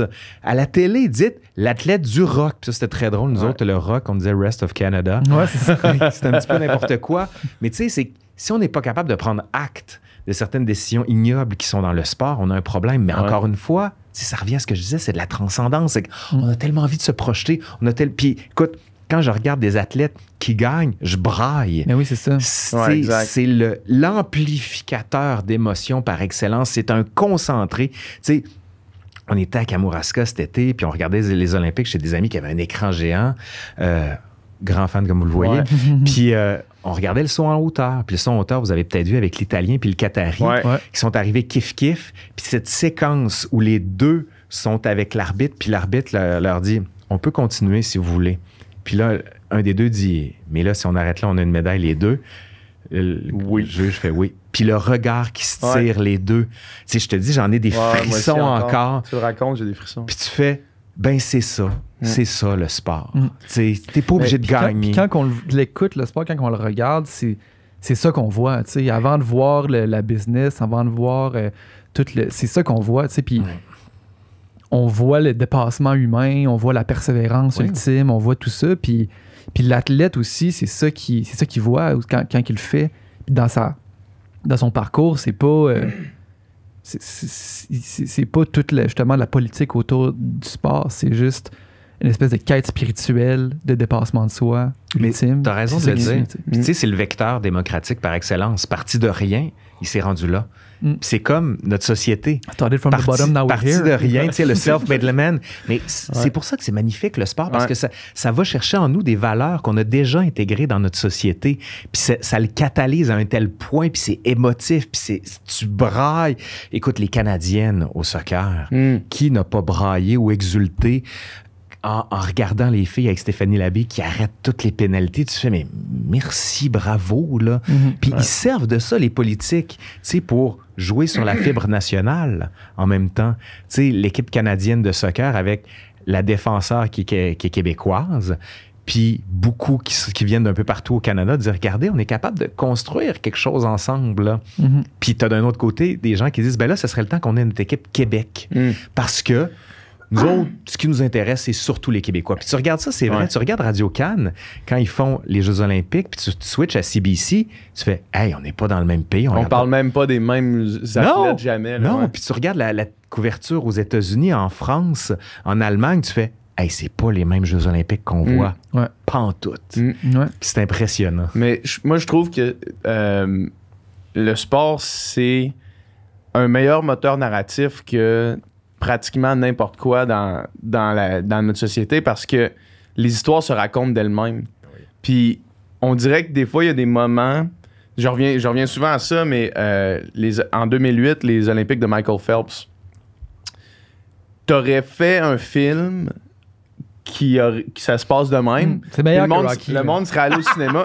Ben, le monde serait allé au cinéma, il aurait dit non. Genre, c'est ben trop tiré par les cheveux, ça se peut pas. À chaque course de ces 8 médailles d'or, il y a quelque chose de complètement fou qui se passait, tu sais. Puis moi, évidemment, je connais ça plus que la moyenne des ours, là, sauf que les commentateurs, surtout à NBC, étaient vraiment bons pour raconter chacune des histoires, chacune des médailles, chacun des records du monde. Chaque chose, il y avait un montage qui était fait de v'là 4 ans quand il avait perdu contre Yann Thorpe, puis de v'là 3 ans au championnat du monde qui a battu le record du monde. Puis là, à chaque fois, il y avait quelque chose. Puis cette histoire-là, encore aujourd'hui, c'est comme trop beau pour être dans la réalité, là, mais c'est quelque chose qui s'est passé pour vrai. Là, ah non, mais c'est beau, la piscine. Là. T'as 2 grands moments, selon moi, aux Olympiques. T'as la piscine puis l'athlétisme. Ouais. C'est vraiment le cœur des Olympiques. Mais bien honnêtement, moi, je suis plus un fan d'athlétisme. Ah, mais là. je comprends aussi. Le 100 mètres où quand André Degrasse est rentré au 200, puis Ouais. Puis je l'ai beaucoup... C'est là que tu vois que ça vient de notre histoire personnelle. Tu sais, moi, ça a été Ben Johnson, malheureusement, qui est rentré, qui me dit mon père qu'il s'était shooté un petit peu trop avant d'y aller parce qu'ils l'étaient tous. Ouais. Ou en 96, quand au 4 x 100 mètres, Bruni Surin et Donovan Bailey et les 2 autres dont j'oublie les noms ont battu les Américains sur leur turf au 4 x 100 mètres. Écoute, on n'en revenait pas. Puis c'est là que tu vois, c'est un moment de communion aussi. Avec les gens avec qui tu étais. Puis mon père est un grand fan de sport, d'autant plus qu'en 76, à Montréal, il y avait une unité mobile. Il faisait sa thèse de doctorat, puis il évaluait les cœurs des athlètes. Fait qu'il était allé à Montréal avec une unité pour évaluer comment se développaient les différents cœurs selon les sports. Puis il y a une médaille qu'on lui a donnée pour se rappeler qu'il avait été présent aux Jeux olympiques. Fait que pour moi, on regardait les Olympiques avec mon père, ça allait de soi. Puis je l'ai fait avec mes enfants, puis c'est la même chose. Tu vois que tu transmets, c'est ce qu'on appelle la reproduction sociale. Tu reproduis le modèle qu'on t'a donné aux autres. Puis tu sais, c'était tellement un vecteur d'émotions fortes. Puis tu t'en parles de Michael Phelps, puis c'est intéressant ce que tu dis, la construction du narratif, parce que c'est vraiment ça. Si tu mets les Olympiques sans... Personne qui te l'explique, là. C'est comme quand on avait le hockey sans commentateur, sans rien. Ouais. Tu fais « Ah oui, quand même. » Okay, faut que tu connaisses vraiment ça pour être capable d'apprécier ce que tu vois. Là. Puis ils sont bons, les commentateurs. Ben oui. Mais surtout à la radio, Maguire, quand tu l'entends, tu fais « Tabarouette! » Il y a du monde, leur fun, c'est de couper la télé puis de mettre la radio. Parce que même quand il se passe rien à la radio, « Attention! » Mais il a juste donné un coup de patin. Parce qu'à la radio, ils n'ont pas le choix de vraiment... Ils peuvent pas laisser genre de l'ambiguïté. Là. Ils peuvent pas laisser les images parler non c'est plus. Ça. Il n'y en a pas. Là, Exact. Ça m'a fait penser, tu sais, tantôt quand tu parlais du relais de Bruni Surin, tu sais, puis c'est fou le patriotisme que les Olympiques fait surgir chez le monde. C'est comme il n'y a aucun moment dans la vie qu'on était aussi fiers de notre pays, de notre drapeau, de nos... Puis en 96, c'est 1 an après le référendum. C'est ça qui est impressionnant. Les gens qui étaient pour le pays, 1 an après, brandissaient le drapeau canadien en disant « On a gagné! » C'est ça qui est fou. Puis, moi, en plus, au jour le jour, je suis plutôt souverainiste, là, mais n'empêche qu'une médaille canadienne, je suis comme « Yes, une médaille canadienne! » Il y a comme Mais quand c'est une médaille québécoise, c'est encore mieux. C'est encore mieux. Puis même dans la vie, je veux dire, que tu sois de l'Ontario ou de Berlin, je veux dire, je t'apprécie, je veux dire, je me sens quasiment aussi proche de toi. Je déteste les Allemands. Quand on est aux Olympiques, c'est comme si c'est comme notre gang contre votre gang. Puis là, c'est fou ce que ça... c'est facile, c'est ça, c'est la guerre, carrément. On recrée les conditions de la guerre. Puis c'est facile. L'ennemi, c'est l'autre. Pourquoi? parce que c'est l'autre, parce qu'on l'aime pas, parce qu'on veut gagner, parce qu'il n'y a pas la bonne couleur. Mais tout ça, c'est un peu artificiel, d'une certaine manière, parce que c'est aussi un combat individuel. Tu sais, au Décathlon, vous avez sans doute suivi le Décathlon avec Damien, voyons, j'oublie son nom de famille, qui a gagné le Décathlon, puis tu le voyais, tu fais, il est tellement solide. Puis tu disais, tout le Canada est derrière toi. Ben en fait, ça fait à peu près juste 2 semaines qu'on te connaît, mais on est derrière toi. On est derrière toi. Mais tu le regardais, c'était impressionnant. Puis c'est le dépassement de soi, comme tu disais tout à l'heure, qui est impressionnant. Puis ça donne un modèle. Il est capable d'aller plus loin que ce qui est déjà allé. Puis tu fais, OK, si lui peut le faire, je peux le faire. Mais oui, je peux le faire à mon échelle. Oui, c'est ça l'affaire. Tu peux ramener ça à ta vie. Moi, j'ai des amis qui sont zéro sportifs, puis que les Olympiques cet été a fait. Ça m'a donné le goût de me lever, puis de bouger, là, de faire de quoi, juste comme de faire. Parce que c'est tellement des modèles de persévérance puis de travail acharné que ça t'inspire ces valeurs-là. Veux pas, là, tu sais. Fait que c'est beau. Puis, tu sais, après ça, tu sais, hier, on a reçu Jean-Philippe Vautier, tu sais, puis on parlait de course, tu sais, puis on parlait qu'est-ce qui motive quelqu'un à courir des ultramarathons, courir des marathons, à s'entraîner autant. On en parle dans la Puis quand tu le fais pas non plus pour être le meilleur au monde, parce que tu seras jamais le meilleur au monde, là, puis la plupart des gens qui font ça, qui font les Ironman du Mont Tremblant, je veux dire, sont à un niveau... sont capables de le faire, mais sont pas à un niveau compétitif, sont pas il y a 5 personnes dans le peloton pro qui peuvent gagner. C'est ça. Le reste des, je sais pas, 2500 personnes qui participent ont la grande majorité du monde qui font ça sont pas drivés par le fait de gagner. Fait que après ça, tu te demandes sont drivés par quoi, tu sais. Puis c'est juste une affaire de dépassement de soi, d'atteinte d'objectifs, de faire mieux. De faire mieux. Tu sais, de la même manière que quand tu travailles une année, tu as vendu par exemple 40 chars, l'année suivante, tu vas en vendre 45. L'autre année d'après, 50. Fait que, tu sais, c'est une métaphore. C'est une métaphore tellement puissante. Puis le dépassement de soi, oui, mais tu sais, en anglais, ils disent embodied, que je trouve beaucoup plus beau que incarné. Incarné, c'est-à-dire ça rentre dans ta chair. Mais embodied, ça veut dire c'est comme ton corps incorporellement, c'est pas bien dit, mais tu sais, c'est un peu cette idée-là. Ton corps devient la représentation des valeurs de la société. Puis le sport, c'est l'incarnation de ça.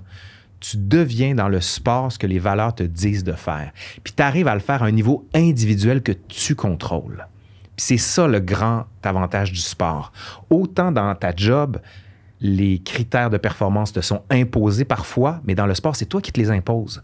Donc, tu dis, tabarouette, je vais me battre. Puis il y a souvent ça, l'idée de, je vais faire mieux que ce que j'ai fait. Puis quand tu vois que tu descends, tu fais, oh, qu'est-ce qui se passe? Ben là, tu vieillis. Ouais. Vous êtes plus jeune que moi. Moi, je suis dans la pente un peu plus descendante où je fais plus les temps que je faisais. Je suis plus aussi bon que je faisais. Moi, une de mes grandes forces au soccer, c'était je courais tout le temps. Puis maintenant, je me dis, OK, là, maintenant, il faut que je fasse des gestes techniques plus forts. Mais tu cours moins. Ouais. Puis c'est correct. Alors que dans le sport, c'est non! Plus vite, plus haut, plus fort. Comme dans les Olympiques. Mais ça marche pas, cette idée-là, dans l'ordinaire du sport. Ben, ce que je veux dire, dans l'ordinaire du sport, du corps, il faut qu'à un moment donné, tu acceptes de décélérer, puis c'est correct. Puis tu sais, de la même manière, il faut que tu acceptes dans ta vie quotidienne d'en faire moins, de pas être tout le temps efficace, de pas tout poster sur Instagram. Il faut que tu dises, hey, je ferai rien aujourd'hui, puis c'est correct. Fait que dans le sport comme dans la société, ça te permet de réorienter tes priorités. Je vais avancer une théorie que je vais avancer avec vous en temps réel. Est-ce que, tu sais, dans les sports d'hommes que tu as nommés, mettons, de sport de ultra-marathon puis de Ironman, excluons le volet pro. Excluons les gens qui font ça de façon professionnelle depuis le début vingtaine, puis que là, ils sont dans leur pic, puis tout ça. Excluons ce monde-là. Je vais me prendre moi comme exemple pour illustrer la théorie que je veux avancer. Moi, quand j'ai fini ma carrière de natation... T'avais quel âge? 26. Fait que il m'en restait un peu encore, mettons, d'amélioration, mais plus tant que ça. Là, là je serais dans la pente descendante. Là, j'ai 30, puis mon pic serait derrière moi, mettons. Ouais. Sauf que quand je suis revenu d'Occupation Double, donc après ma carrière, je suis allé à Occupation Double, je suis revenu, puis là, j'ai recommencé à nager un petit peu, puis rapidement, j'ai vu, je retournerai jamais où est-ce que j'étais. Puis j'ai commencé la course à pied. Puis là, à la course à pied, j'ai vu que, étant donné que j'en avais jamais fait avant, je m'améliorais. Oui.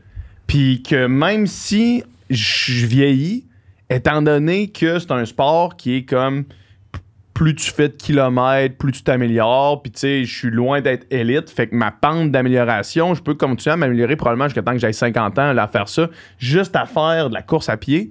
Fait que ça me permet de m'améliorer. Est-ce qu'il n'y aurait pas un peu de ça dans le désir de commencer? Parce que là, on voit, mettons, l'âge des gens qui font des ultra-marathons, des ultra-trails, des Ironman. Tu sais, le monde qui passe, là, on voit beaucoup de monde là, de plus de 50 ans qui passent leur dimanche complet à faire des longues sorties en vélo pour aller faire 300 km juste pour faire des Ironman, tu sais, parce que au final, il y a encore un potentiel d'amélioration dans ces sports-là parce que à moins que tu en aies fait vraiment, vraiment beaucoup de façon pro quand tu étais plus jeune, tu peux t'améliorer longtemps parce que c'est juste de développer ta machine. En gros, c'est que ça te donne un horizon d'attente puis un horizon de mieux. Un potentiel d'amélioration. De te dire que tu n'es pas sur la pente descendante. Exact. Ouais, ça, c'est vraiment la peur parce que c'est drôle. Je suis en train de travailler sur l'histoire de la crise de la quarantaine. Ouais, je suis dedans, cool, moi. Puis c'est vraiment l'idée, puis je réfléchis beaucoup à ça en ce moment, puis ça recoupe ce que tu viens de dire. La crise de la quarantaine, c'est le moment où on rechoisit notre vie. Tu refais les choix que tu avais faits en te disant, c'est ça que je veux. Est-ce que c'est vraiment... Puis tu sais, quand tu dis, moi, j'ai fait de la natation toute ma vie, j'ai recommencé à faire de la course à pied, puis là, tu revois un potentiel de réalisation de soi qui peut s'étendre dans la longue durée. Tu te blesses. Mais solide. Moi, je me suis blessé en courant. Là, j'ai beaucoup de difficultés à courir maintenant. Je fais plus de vélo. Je me suis claqué un mollet, pas une fois, mais 20 fois. Puis là, je commence à courir, il me fait mal. Fait que là, mais là, je te le donne à toi. Si tu te blesses, puis on te dit que tu peux plus faire de la course à pied, qu'est-ce que tu fais? Je trouve autre chose. Tu vas trouver autre chose. C'est sûr que tu vas trouver autre chose. Puis avant, tu avais autre chose, c'était la natation, là, c'est la course. Puis à un moment donné, ça va être autre chose, je suis sûr. Puis on en parlait hier. Je pense que le plus important, peu importe c'est quoi, c'est d'avoir une passion. C'est juste d'avoir de quoi. Ouais, mais mettons, l'idée, moi, ce que j'aimais dans la natation, c'était de m'améliorer moi-même. Puis la seconde où est-ce que... Moi, je pense pas que j'aurais été capable de continuer une carrière, mettons... Tu sais, on voit Catherine Savard qui est venue ici, là, tu sais, que son meilleur temps à vie aux 200 crawl, elle l'a fait en 2017. Puis là, elle s'en rapproche pour la première fois depuis 2017. Moi, je pense pas que j'aurais été capable de faire ça. De continuer une carrière pendant 3-4 ans à ne plus faire mes meilleures performances. Je pense que j'aurais arrêté avant. La raison pourquoi je continuais, c'était parce que je continuais à repousser toujours. T'sais. Mais si c'est pas la course, tu peux t'améliorer à toutes sortes d'affaires. Peut-être du vélo aussi, là, comme toi, mettons. Oui, mais c'est là que c'est intéressant, cette notion-là de il faut que j'ai quelque chose pour être en amélioration constante.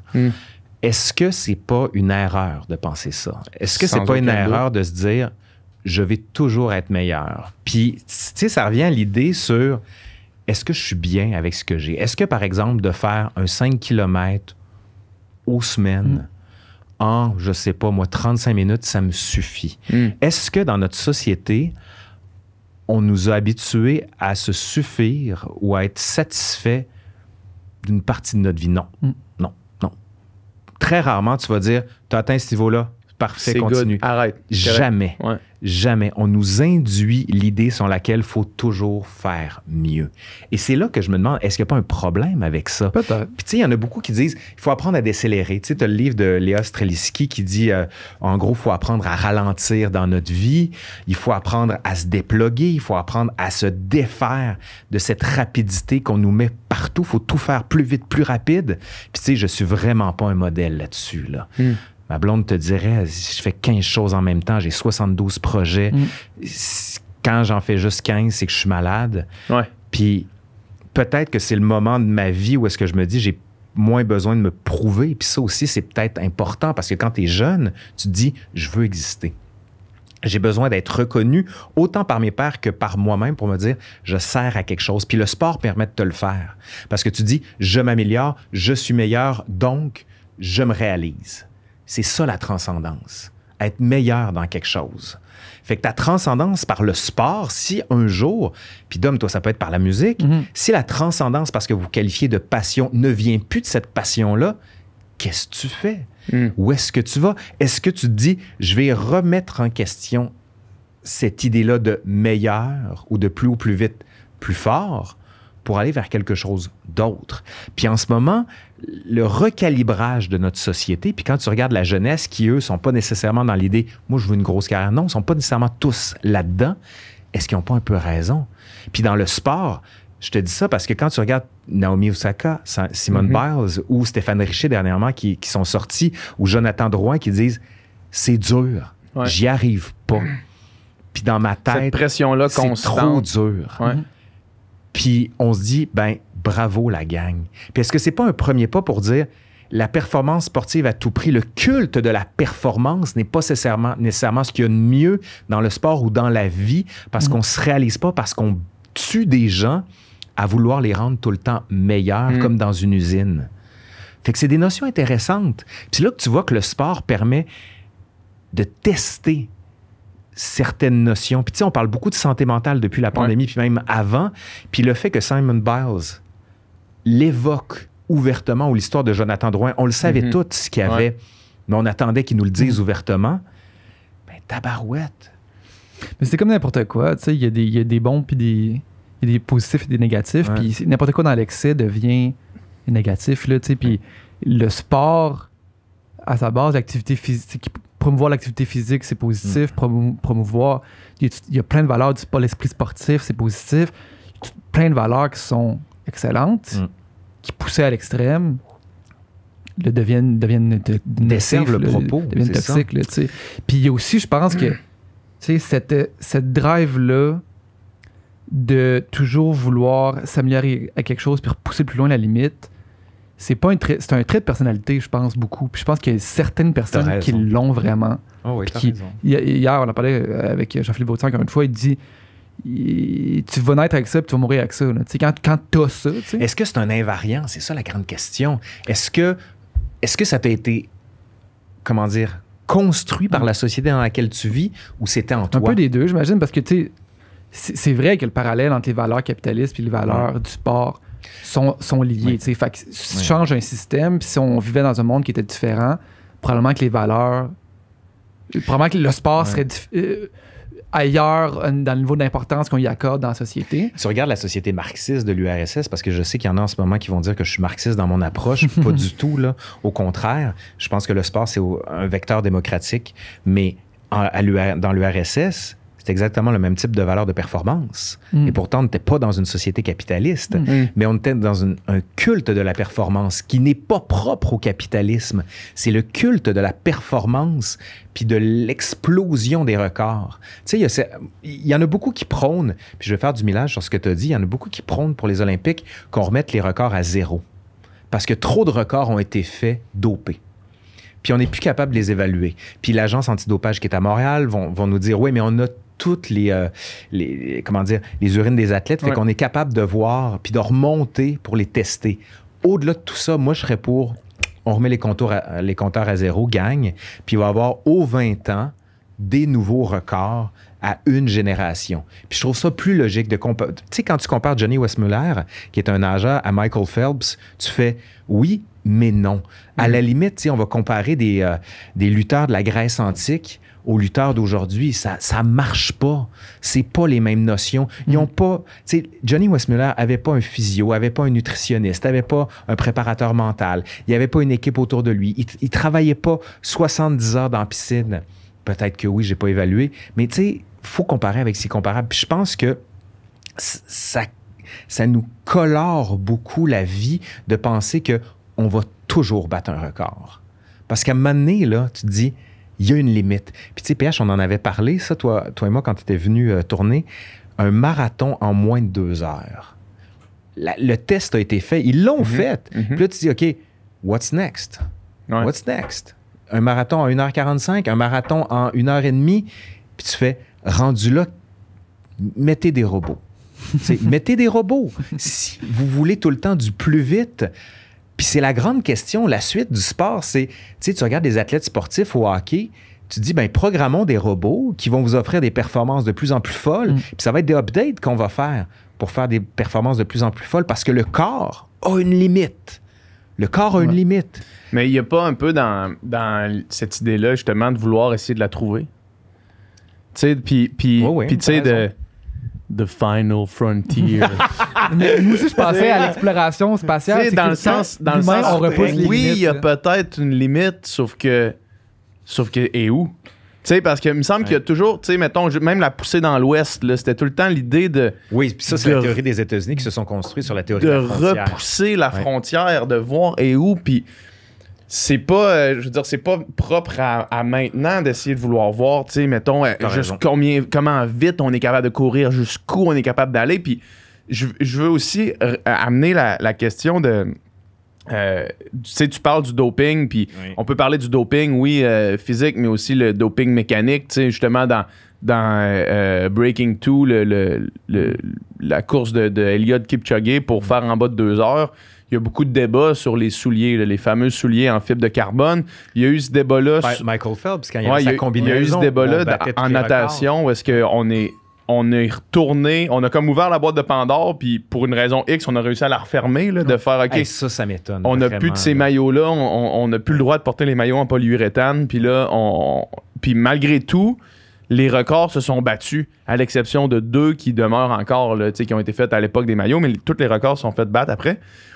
Mais il y a quand même cette idée-là, on dirait, de vouloir voir, OK, mettons qu'on prend le corps humain et qu'on l'additionne à la technologie, puis quand je parle, ou la connaissance, puis quand je parle de ça, je parle pas juste de les maillots, le doping, mais je parle aussi de qu'est-ce qu'on connaît sur les méthodes d'entraînement, qu'est-ce qu'on connaît sur la physio, la nutrition, ces choses-là. Jusqu'où est-ce qu'on est capable d'amener l'humain? Oui. Puis cette quête-là va nécessairement au détriment de certains individus. Tu sais, on a juste à penser à Yao Ming qui a été... Ses parents, dans le fond, c'est 2 Chinois les plus grands possibles, puis qui se font reproduire. Lui, il est élevé avec un ballon de basket dans ses mains à jouer 365 jours par année au basket. Tu sais, au détriment de cet humain-là, ben on a quand même été capable de voir qu'est-ce qu'un être humain de 7 et 6 qui joue au basket tous les jours de l'année est capable de faire. Évidemment, pendant une période très restreinte parce que son corps l'a lâché après. Et tout ça, les hormones de croissance l'ont rattrapé. Sauf que il me semble qu'il y a cette pensée-là qu'on peut faire le parallèle avec la frontière d'exploration spatiale, la frontière... la frontière humaine aussi, à partir de quand on va se dire, ben, on va mettre des prothèses. On va rajouter... un stimulant musculaire. Le Neuralink d'Elon Musk. Qu'est-ce que tu fais avec ça? Puis c'est là que tu vois que le sport, puis je te dis, moi, le sport, il faut que ça ait des règles. Comme en Formule 1. Je suis un grand fan de Formule 1. Puis tu sais, à un moment donné, quand tu avais Raikkonen qui avait une voiture tellement plus rapide que les autres, tu fais, ben non. Il me semble qu'il y a un problème là. Une auto pareille pour tout le monde. Les pilotes maintenant.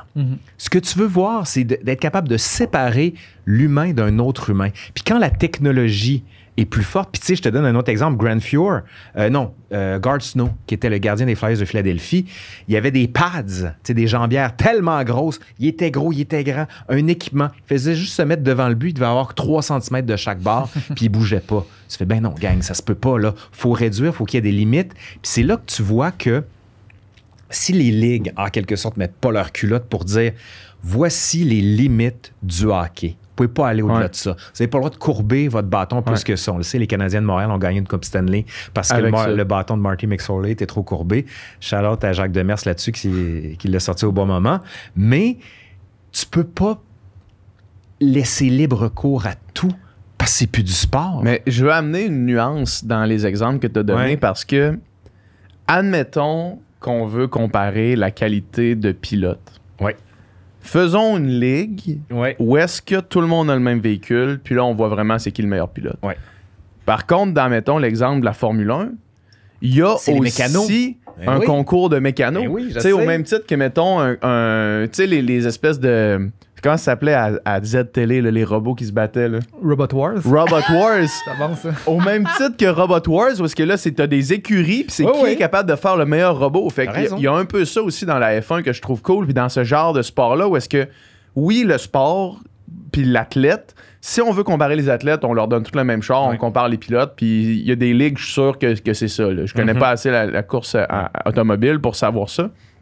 Mais il y a aussi quelque chose de cool de dire, OK, ben check, toi, t'es une grosse compagnie, t'as de l'argent, tu mets de l'argent dans le développement, dans la recherche et développement pour essayer, puis qui a la meilleure voiture? Je peux même aller plus loin. Tu sais, certains des plus grands pilotes étaient puis travaillaient sur l'auto. Michael Schumacher, j'ai regardé un documentaire dernièrement. Puis tu sais, quand il racontait, il était le dernier à sortir des paddocks parce qu'il gossait sur son auto pour être sûr de la setter correctement sur la Ferrari. Fait qu'il y a ça aussi. Puis t'as raison de le dire. Sauf que un autre documentaire à voir absolument, c'est celui sur Ayrton Senna qui est sur Netflix, qui n'était pas initialement sur Netflix. Puis tu vois qu'à un moment donné, les voitures étaient tellement dangereuses que les gars se tuaient. Puis là, tu te dis... Non, ça marche plus, là. Puis encore une fois, si le sport n'est pas réglementé, puis qu'on fait pousser des athlètes dans des laboratoires, centres d'entraînement, qu'on shoot à toutes sortes d'hormones, puis qu'on modifie génétiquement. Rocky, c'est Ivan Drago.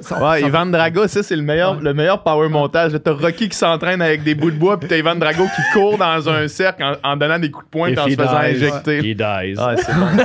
On se souvient tout. Hearts on fire. Mais bref, tu sais, à Mané moralement. Excusez. C'est mon Rocky préféré. Rocky 4 il est vraiment fort. Mais bref, à Mané moralement, il y a des choses qu'on peut pas accepter. Là, oui, puis il faut qu'il y ait une conscience morale. Tu sais, les points que je suis en train d'apporter sont pas pour diminuer le sport. Je suis un fan de sport. J'en consomme. J'ai écrit sur le sport. Je suis né dans le sport. Tu sais, je me levais le matin, j'ouvrais le Soleil qui était un cahier des sports, puis je regardais si les Nordiques avaient encore perdu. Puis j'ai fait exprès de dire ça. Mais je regardais si Michel Goulet avait fait des points parce que c'était mon joueur favori. Je regardais Sport 30, c'était la première chose que je regardais systématiquement. Mais à un moment donné, tu te dis, c'est comme la politique. J'adore la politique, mais quand tu vois que il y a de la corruption, c'est arrangé avec le gars des vues, puis on se fait fourrer quelque part, tu dis, ben non, ça marche pas. Puis tu peux adorer la chose, mais la détester en même temps. Je pense que si t'as pas une attitude critique par rapport au sport, il y a un problème. Parce que tu deviens aliéné toi-même, puis tu ne vois que le plaisir que ça t'apporte sans voir les désagréments que ça cause à l'athlète, du point de vue financier, du point de vue humain, du point de vue physique aussi, parce que c'est des corps qui sont cassés aussi. Écoute, j'écoutais un reportage hier sur un mafiosi, Jimmy Galante, qui a acheté une équipe à Danbury de hockey pour son fils de 17 ans. Oui, c'est fascinant. Puis il engage des goons. Puis le but, c'est de refaire Slapshot carrément. Puis il raconte l'histoire d'un Keb, qui est David Beauregard, qui jouait pour Saint-Hyacinthe, qui a été repêché par les Sharks de San Jose. Ça, c'est pas dans le documentaire. C'est moi qui suis allé chercher sur Wiki pour voir ce qu'il y avait. Puis le gars était super bon, mais à un moment donné, ça ramasse en échappé. Puis il y a un gars qui lève le bâton sous la visière. Il perd un œil. Sa carrière est finie. Se ramasse dans les ligues subalternes, dont celle-là. C'est là que tu vois que les gars, puis il y en a un là-dedans, un goon, à un moment donné, il se fait twister la jambe, puis le patin est carrément à l'envers. Puis on n'entend pas dans le reportage parce qu'ils ont eu l'intelligence de ne pas le mettre, mais il dit, tous les gens qui étaient là, ils disent, on n'a jamais entendu des cris de douleur de cette manière-là. Puis c'est là que tu vois la limite du sport. Moi, une de celles qui m'avait marqué, comme je vous dis, je suis un grand fan de soccer puis de l'équipe de France. Djibril Cissé, je ne sais pas si ça vous dit quelque chose, attaquant de l'équipe de France qui a joué pour le Auxerre, qui à un moment donné s'était cassé le tibia péroné, mais vraiment, tibia péroné, c'est en dessous du genou pour ceux qui ne le savent pas, là. Et un jour, à la préparation de la Coupe du Monde, dernier match de préparation avant la Coupe du Monde, il se fait repéter le tibia péroné. Et les cris de douleur qu'il y a à ce moment-là, c'est inhumain. C'est là les limites physiques de certains sportifs. De la même manière, tu sais, Christian Eriksen, qui a fait un arrêt cardiaque à l'Euro, très rapidement, ils sont intervenus. Puis c'est là que tu as vu quand même, puis j'étais un peu fier, les caméras se sont reculées, les joueurs ont caché. Il essaie de pas trop montrer ça. Puis c'est correct, parce qu'à un moment donné, il y a des limites. Puis il y a comme pas un moratoire, mais une moralité où est-ce qu'on dit quand il y a quelqu'un qui est mort, tu présentes pas les images. Ouais. Tu ne montres pas ces images-là. Et pourtant, une des images qui a le plus tourné, c'est celle de la mort d'Ayrton Senna. Ouais. Si tu vas sur Netflix, si tu vas sur Tu peux le YouTube, voir facilement. tout est là. Puis Gilles Villeneuve, même chose. Ouais. Mais tu sais, quand tu dis on veut voir jusqu'où est la limite, c'est parce que si pour nous amener à la limite, ça entraîne des morts, est-ce que du point de vue éthique, on peut l'expliquer, on peut le légitimer? Puis c'est là que... La réponse est dans la question. Ben oui, un peu. Puis Ouais. tu sais, c'est comme le hockey. Pourquoi il y a encore des batailles au hockey? Ouais. À partir de quand? Tu sais, quand Max Pacioretty s'est fait rentrer dans la bande par Zdeno Chara, qu'est-ce qu'ont fait les gens? Ils ont appelé la police pour dénoncer un attentat. Puis Gary Bettman qui nous dit non, tout va bien. Quand... c'était qui? C'était Suzuki quand s'est fait ramasser par un coup de poing devant les yeux de l'arbitre. Il n'y a pas eu de pénalité, puis tout le monde a dit ça n'a pas de bon sens. Puis Bettman qui dit on a les meilleurs arbitres de tout le sport professionnel. Il y a quelque chose de pourri. Je déteste Gary Bettman. C'est dans la culture du sport, là, ça. Oui, mais non, tu peux avoir un... Moi, dans la culture du sport du hockey, dans le fond. Oui, mais tu peux avoir une culture du sport qui est différente. Entre ennemis, on se respecte puis on s'apprécie. Mais les batailles, ça, c'est une conversation que j'ai avec des gars qui ont joué au hockey jusqu'à des bons niveaux, voire la Ligue nationale, qui me disent que ça fait partie du respect entre les équipes, ça. C'est comme un code. Tu sais, on l'a vu, là, c'était... Pendant les séries, je crois que c'était Corey Perry qui a ramassé quelqu'un, puis là... C'est John Tavares. Ouais, qui a ramassé Tavares, puis là, l'autre gars vient le voir, puis c'est OK, on règle ça, puis on fait ça, puis après ça, c'est réglé.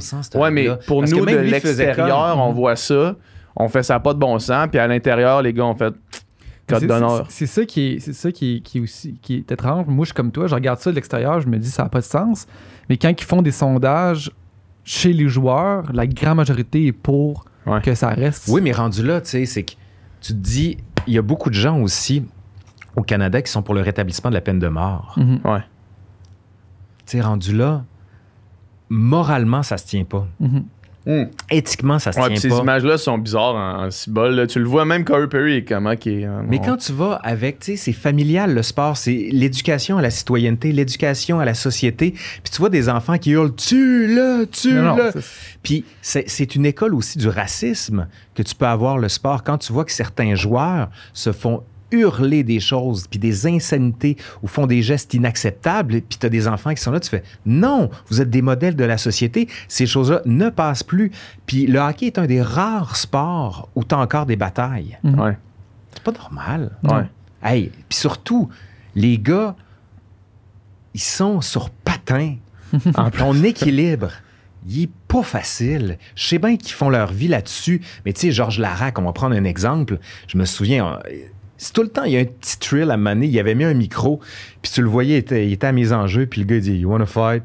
OK, good luck. » Il laisse tomber ses gants, puis il le ramasse, puis tu fais... Tu sais, il y a un peu côté le pugilat, puis tu sais, les espèces de grosses virilité incarnées, puis tu te dis « Oui, mais non. » C'est pas normal qu'un gars comme Sidney Crosby ait eu trop de commotion cérébrale. C'est pas normal que des gars qui sortent de là, qui ont des problèmes à 28 ans, puis leur vie est finie parce qu'ils se sont fait trop rentrer dans la bande ou des 6 pouces dans les côtes, alors que c'est pas ça le sport. Le but, c'est pas de buter ton adversaire, c'est de mettre la crotte gelée dans le filet adverse. That's it, là. Ouais. C'est des questions qui se posent pour le football aussi, puis pour tous les sports de combat, puis tous les sports... c'est tous des sports qui justement... il y a une partie qui sont commotionnés, qui sont séquelles à vie après. Là. Oui, mais tu sais, t'as certains sports, je comprends qu'il y a du contact, mais du contact volontairement inutile qui dessert le sport, pas sûr. Pas sûr que ça vaut la peine. Tu sais, au basket, t'effleures quelqu'un en voulant le frapper, out, fini. Je veux même pas savoir, out, fini. Tolérance zéro. Puis au hockey, c'est majeur ou quoi que ce soit, c'est comme tu te bats, t'es out une semaine. Tu sais, le joueur de Vancouver qui a ramassé Jake Evans, dont j'oublie le nom, Scheifele, oui, c'est ça. De Winnipeg. De Winnipeg, j'ai dit Vancouver, pardon. Scheifele, puis tous les autres joueurs à la retraite disent, ben, il y a pas... Evans a regardé à terre, c'est un peu de sa faute. Non! C'est pas de sa faute. L'autre l'a ramassé, même pas allé pour la rondelle. C'est comme Maurice Richard s'est fait ramasser parce qu'il a tapé un arbitre. Puis là, il aurait pu tuer un gars. Puis c'est ça la grande question. Tu sais, certains chroniqueurs sportifs se disent, ben, il va falloir un mort. Va falloir qu'il y ait un mort dans la Ligue nationale pour que ce soit violent, puis qu'il y ait un changement de mentalité. Puis ça, c'est l'idée sur laquelle on va pousser à la limite. Puis ça, je suis pas d'accord. Ouais. Je trouve qu'il y a un problème. Je comprends. Justement, Scheifele, il a fait une publicité à Winnipeg. C'était un gros billboard. Là. Dans le fond, je sais pas si tu as suivi ça. Il y a comme... Dans le fond, il a sorti Jake Evans des playoffs en y rentrant dedans vraiment quand même assez sauvagement. Là, parce que... Une mise en échec, genre? Ouais, une mise en échec, mais comme vraiment pas nécessaire. Là, tu sais. Puis ce qu'il disait, lui, c'est qu'il faut tout le temps que tu lèves la tête. Là. Lève la tête, tu m'aurais vu venir, mais tu sais... C'est complètement con. Pas simple de même. Là. Sauf qu'il a fait une publicité, un gros billboard cet été à Winnipeg, puis c'est lui qui est de même, puis c'est marqué « Eyes on the road, buddy ». Fait que c'est genre... C'est comme... C'est un peu un clin d'œil à ça, puis c'est insane. Là. Mais c'est là que tu vois que tu glorifies ce genre d'acte. Ben oui, mais hein. Et tu le banalises. Ouais. Alors que les gens à Montréal ont fait « Tabarouette, ça n'a pas de bon sens. Ouais. Parce que pour donner le contexte... C'était un but dans un filet désert. Le match était fini. Il allait marquer, c'était sûr. Puis Scheifele est parti carrément du but des Canadiens, a traversé la glace. Fait que là, ça veut dire tout ça, là, tu vas toute vite, la là, glace, là. tu vas très vite. Puis le contact, pas Scheifele, mais Jake Evans était de derrière le filet, puis il va le mettre comme ça. Donc, il regarde la rondelle, tu peux pas regarder en haut, et Scheifele lui rentre dedans. Puis, moi, je l'ai vu, j'ai fait... Il est paraplégique. Ouais. Il est paraplégique. C'est automatique. Puis ça... C'est dur à regarder. Là. Puis tu te dis, s'il avait été quadraplégique, s'il était mort sur le coup, c'est-tu là qu'on veut en venir? Ben, je me rappelle, il y a une affaire comme ça qui était arrivée. Là. C'était Todd Bertuzzi qui avait... Ah oui, le coup de bâton. Le coup genre par en arrière, là, je me rappelle plus. Puis ça avait fini la carrière de l'autre joueur. Oui. Mais... Michel Goulet s'est fait planter dans la bande. Il était pour Chicago. Les images sont affreuses. Puis tu le vois, commotion cérébrale sur le coup. Puis il regarde le plafond du forum à l'époque, puis il est comme ça. Là, vous me voyez pas, ceux qui m'entendez, mais il y a les doigts qui pointent vers le ciel, puis tu sens que le gars, il est plus là. Pantoute, ouais. Comme, mais tu sais, des fois, il faut que tu en viennes à ça. Clint Malarchuk, qui était un gardien, qui s'est fait sectionner l'aorte avec un patin. Puis c'est là qu'on s'est rendu compte, bon, il y avait du sang partout, je cherchais pas les images, j'en trouve plus. Puis c'est là qu'on s'est rendu compte qu'il faut qu'il y ait un médecin d'urgence. Ouais. À chaque match. Puis c'est là que certains gardiens ont commencé à avoir une espèce de protection supplémentaire sous le masque en plastique pour les protéger des coups de patin. Parce que c'est dangereux, ce sport-là. C'est pour ça que c'est comme... Il y a déjà assez de danger de même. Ouais, c'est ça. Rajoutez pas les batailles. C'est pour ça que moi, je suis un... Puis en plus, je le déteste, Bateman, d'autant plus parce qu'il veut pas donner une équipe à Québec. Là. Il va foutre des équipes à l'endroit où il n'y a jamais eu de neige. Puis je trouve que l'équipe de Vegas, c'est une insulte au hockey, selon moi. Là. Puis d'autant plus, quand tu regardais les avant-matchs à Vegas, tu te dis... Ça n'a pas de bon sens. Occupez-vous donc des casinos. Nous autres, on va s'occuper du hockey. Excusez-moi, j'ai fait un petit éditorial là, bien senti. Le jour où la majorité des gens vont penser comme nous, sur les batailles, il n'y en aura plus, là, dans le sens que j'ai l'impression que c'est une décision business là, à ce moment-là. Oui, tu as raison là-dessus. Ouais. C'est une décision business. Parce que je pense que s'il n'y en avait pas, je suis pas sûr que ça manquerait tant que ça. Tu sais, tu regardes... Ben, il y en a plus tant que ça, là, tu sais, fait que je suis d'accord avec toi que ça manquerait pas, là, dans le fond.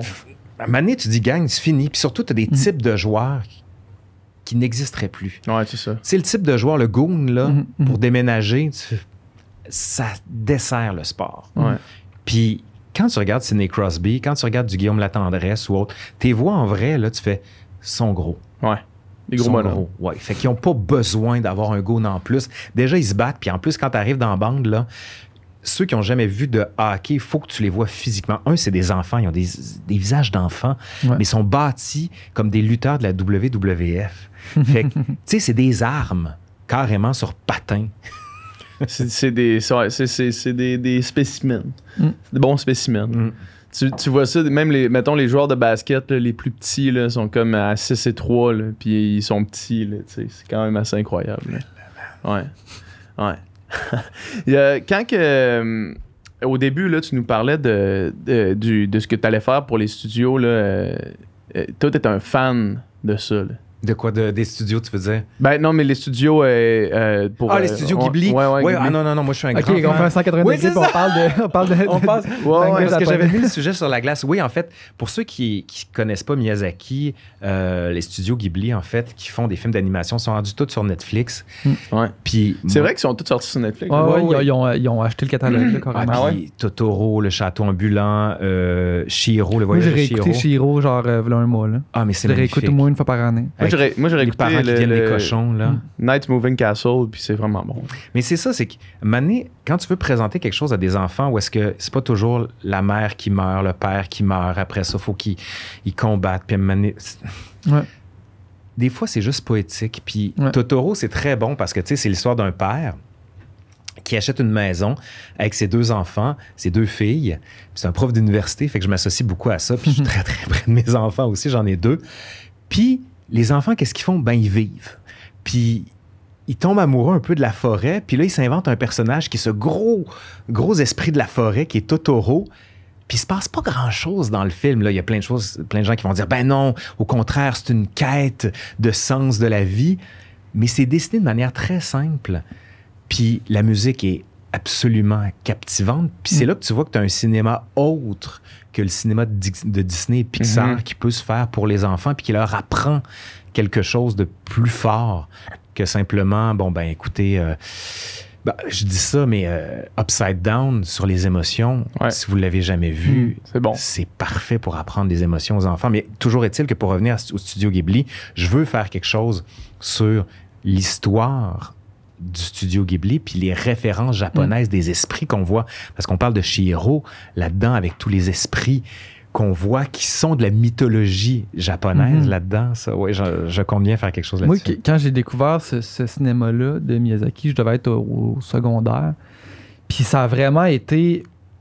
Tu sais, des fois, il y a des choses qui croisent ta route dans la vie, puis tu Au fais bon genre... moment. Puis bon moment, puis tu fais ça, j'ai jamais vu ça, puis je savais pas que ça existait, puis c'est une révélation, là, tu sais. Puis je me souviens, je sais plus c'était quel que j'avais écouté en premier, je pense que c'était Princesse Mononoke. Ah, c'est violent, ça. Ah ouais, ça c'est plus probablement le plus violent, là. Puis après ça, Chihiro, puis je me souviens, j'avais jamais vu ça, puis j'étais là, je peux pas croire.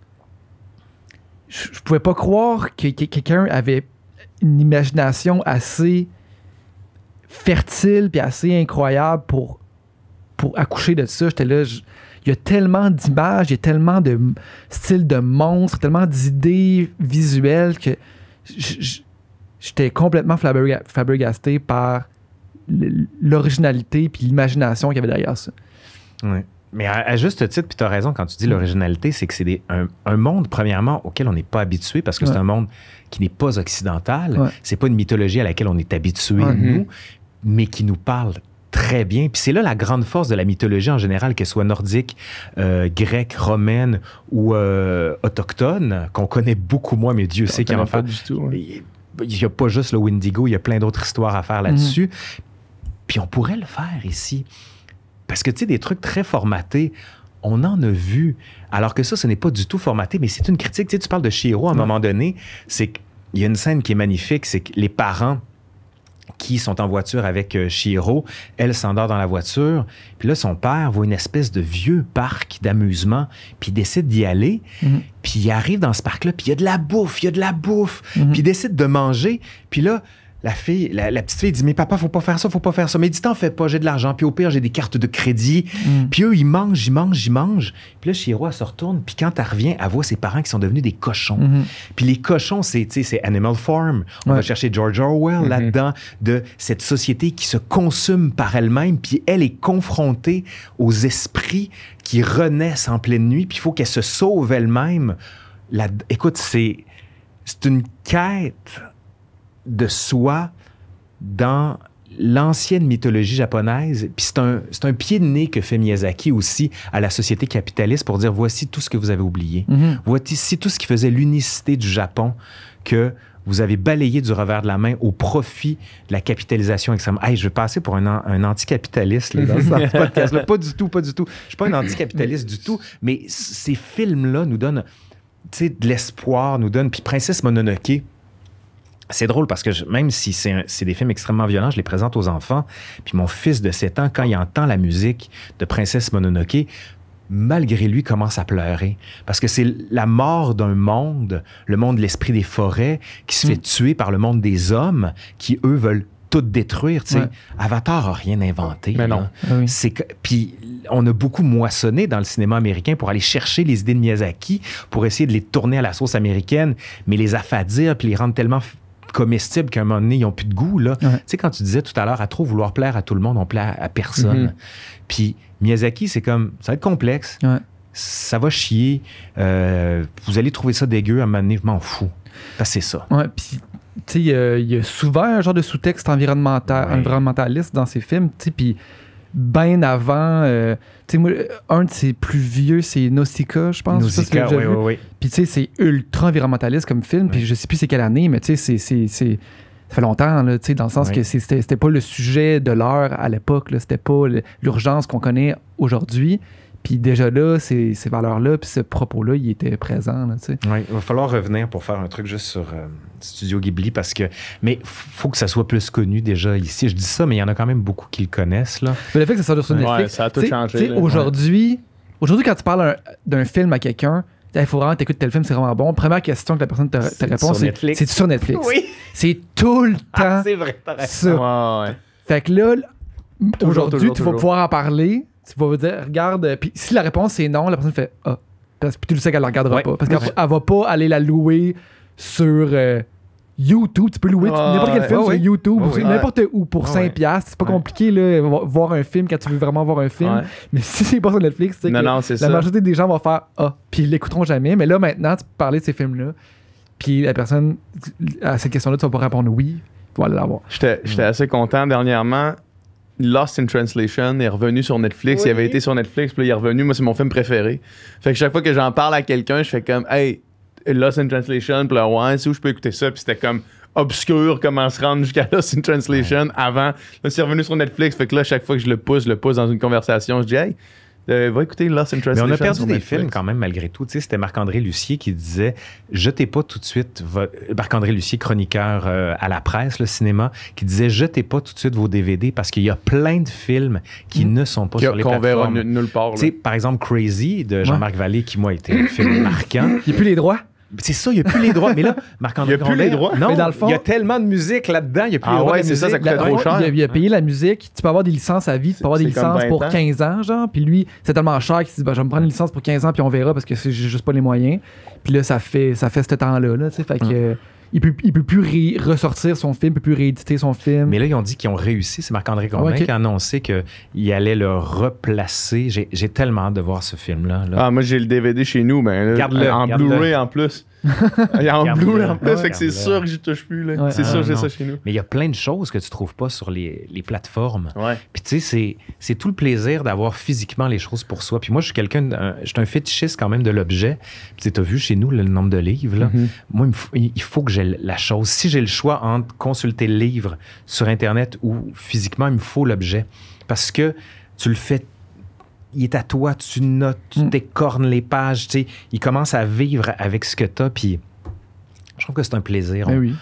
Moi, j'en parle souvent pour la musique, là, c'est rendu dématérialisé vraiment, puis j'ai jamais consommé autant de musique, j'ai jamais écouté autant d'albums, mais je développe jamais le même attachement qu'un album que j'ai eu physique, que j'ai eu le CD. Mais le retour du vinyle aussi, c'est pour compenser beaucoup cette perte de l'objet. Puis tu sais, d'ouvrir la pochette, puis tu sais, Louis José Hood en fait tellement là, quand il fait la disque, il ouvre les pochettes, puis il regarde les remerciements.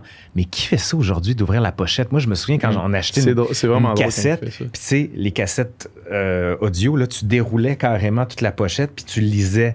Puis souvent, ce que tu faisais, c'est que tu allais acheter en tout cas, moi, quand j'étais à Québec, tu allais au HMV, quand ça existait, puis t'achetais la cassette, tu revenais en autobus, puis entre-temps, tu te préparais la tête en lisant tout ce qu'il y avait sur la pochette, alors qu'aujourd'hui, c'est Hubert Lenoir, je vais l'écouter tout de suite, puis tu prends même pas le temps de contextualiser. Mais tu vois, Hubert Lenoir, par exemple, lui, parce que là, justement, la plupart se donnent plus la peine de faire un beau livret, puis tout ça, puis avant que c'était vraiment, ça faisait partie c'est vrai qu'il l'a fait. aussi intégrante de l'expérience d'avoir un album. Justement, c'était de regarder le livret, regarder les paroles, regarder tout ça.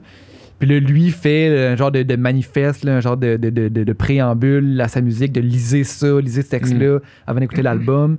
Puis justement, tout le monde en parle, il disait, dimanche, il disait, comme à l'opéra, là, tu sais, t'as le livret, puis t'as comme l'espèce de mise en contexte de l'histoire, puis tout ça.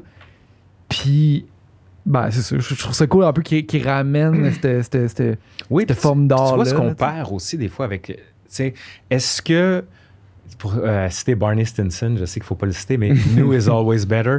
C'est pas vrai. New is always better. La menace fantôme, c'est beaucoup mieux que le Star Wars 4, 5, le whisky d'un an, il est beaucoup mieux que celui il y a 50 ans. Mais bon, ça, j'y crois pas. New is always better. On voit que tu as des bonnes références, surtout moi. J'ai écouté plusieurs fois. Ouais. Et c'est pas vrai. Puis à un moment donné, tu vois ce qu'on a perdu, puis il y avait du beau quand même dans l'ancien. Puis je suis pas du tout celui qui dit faut revenir au vintage, ou je suis pas quelqu'un qui est nostalgique à l'os, mais je pense que on avait des choses qui fonctionnaient. Puis c'est correct de les ramener. Puis le vinyle, je trouve que c'est ça. Les gens qui apprécient la musique, souvent reviennent au vinyle parce que l'album est fermé. C'est-à-dire, quand tu as fini l'album sur Spotify ou Apple Music, clac, il passe tout de suite à quelque chose d'autre. Ou si tu as mis random de l'album, t'en profites pas comme il a été conçu. Alors que le vinyle, t'as pas le choix. Faut que tu écoutes du début à la fin. Bon, c'est sûr que tu peux changer l'aiguille, là. Mais ça ferme l'expérience. De la même manière qu'un livre, ça ferme l'expérience. C'est ce qu'on disait tout à l'heure quand on ouvrait le podcast, là. C'est que le livre, tu vas pas fureter avec des notifications.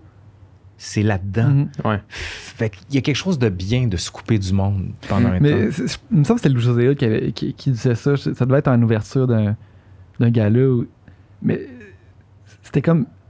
Ça marchait avant. Ça marchait, tu sais, quand tu mettais le CD dans le lecteur, il jouait, ça marchait. Pourquoi qu'on a changé ça, là? Tout allait bien, là, tu sais.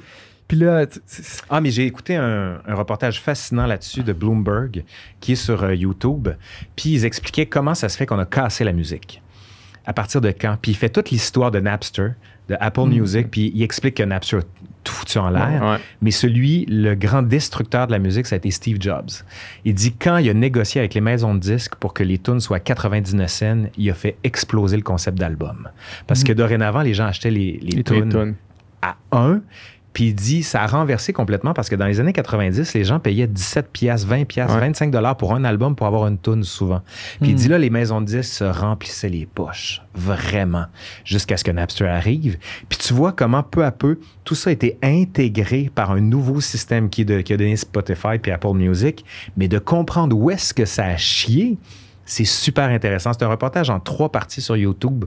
Au total, ça fait 1h30. Là. Vous irez voir ça, c'est fascinant. Puis il interview le fondateur de Napster, il interview les gens de Apple, puis les grands spécialistes de commercialisation de la musique. C'est vraiment passionnant. C'est hot. Puis, mettons, on parle de ça, on parle de vinyle, on parle de l'expérience album. Puis là, de l'autre bord complètement, t'as Drake qui sort un album à toutes les années de 27 tunes avec comme cover des emojis.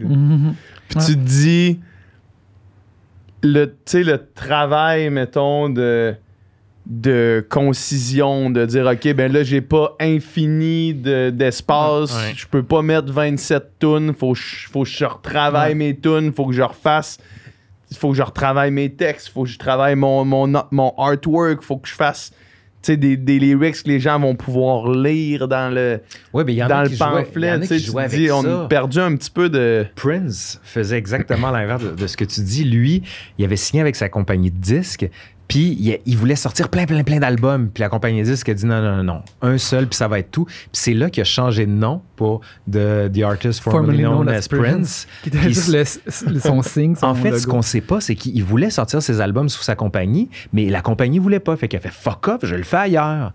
Fait que c'était là l'histoire de vous limiter ma créativité, je vais m'amuser ailleurs. Fait que ce que Drake fait, Prince l'a fait avant lui. C'est juste que Prince, aujourd'hui, là, écoute, c'est des albums de 75 tunes.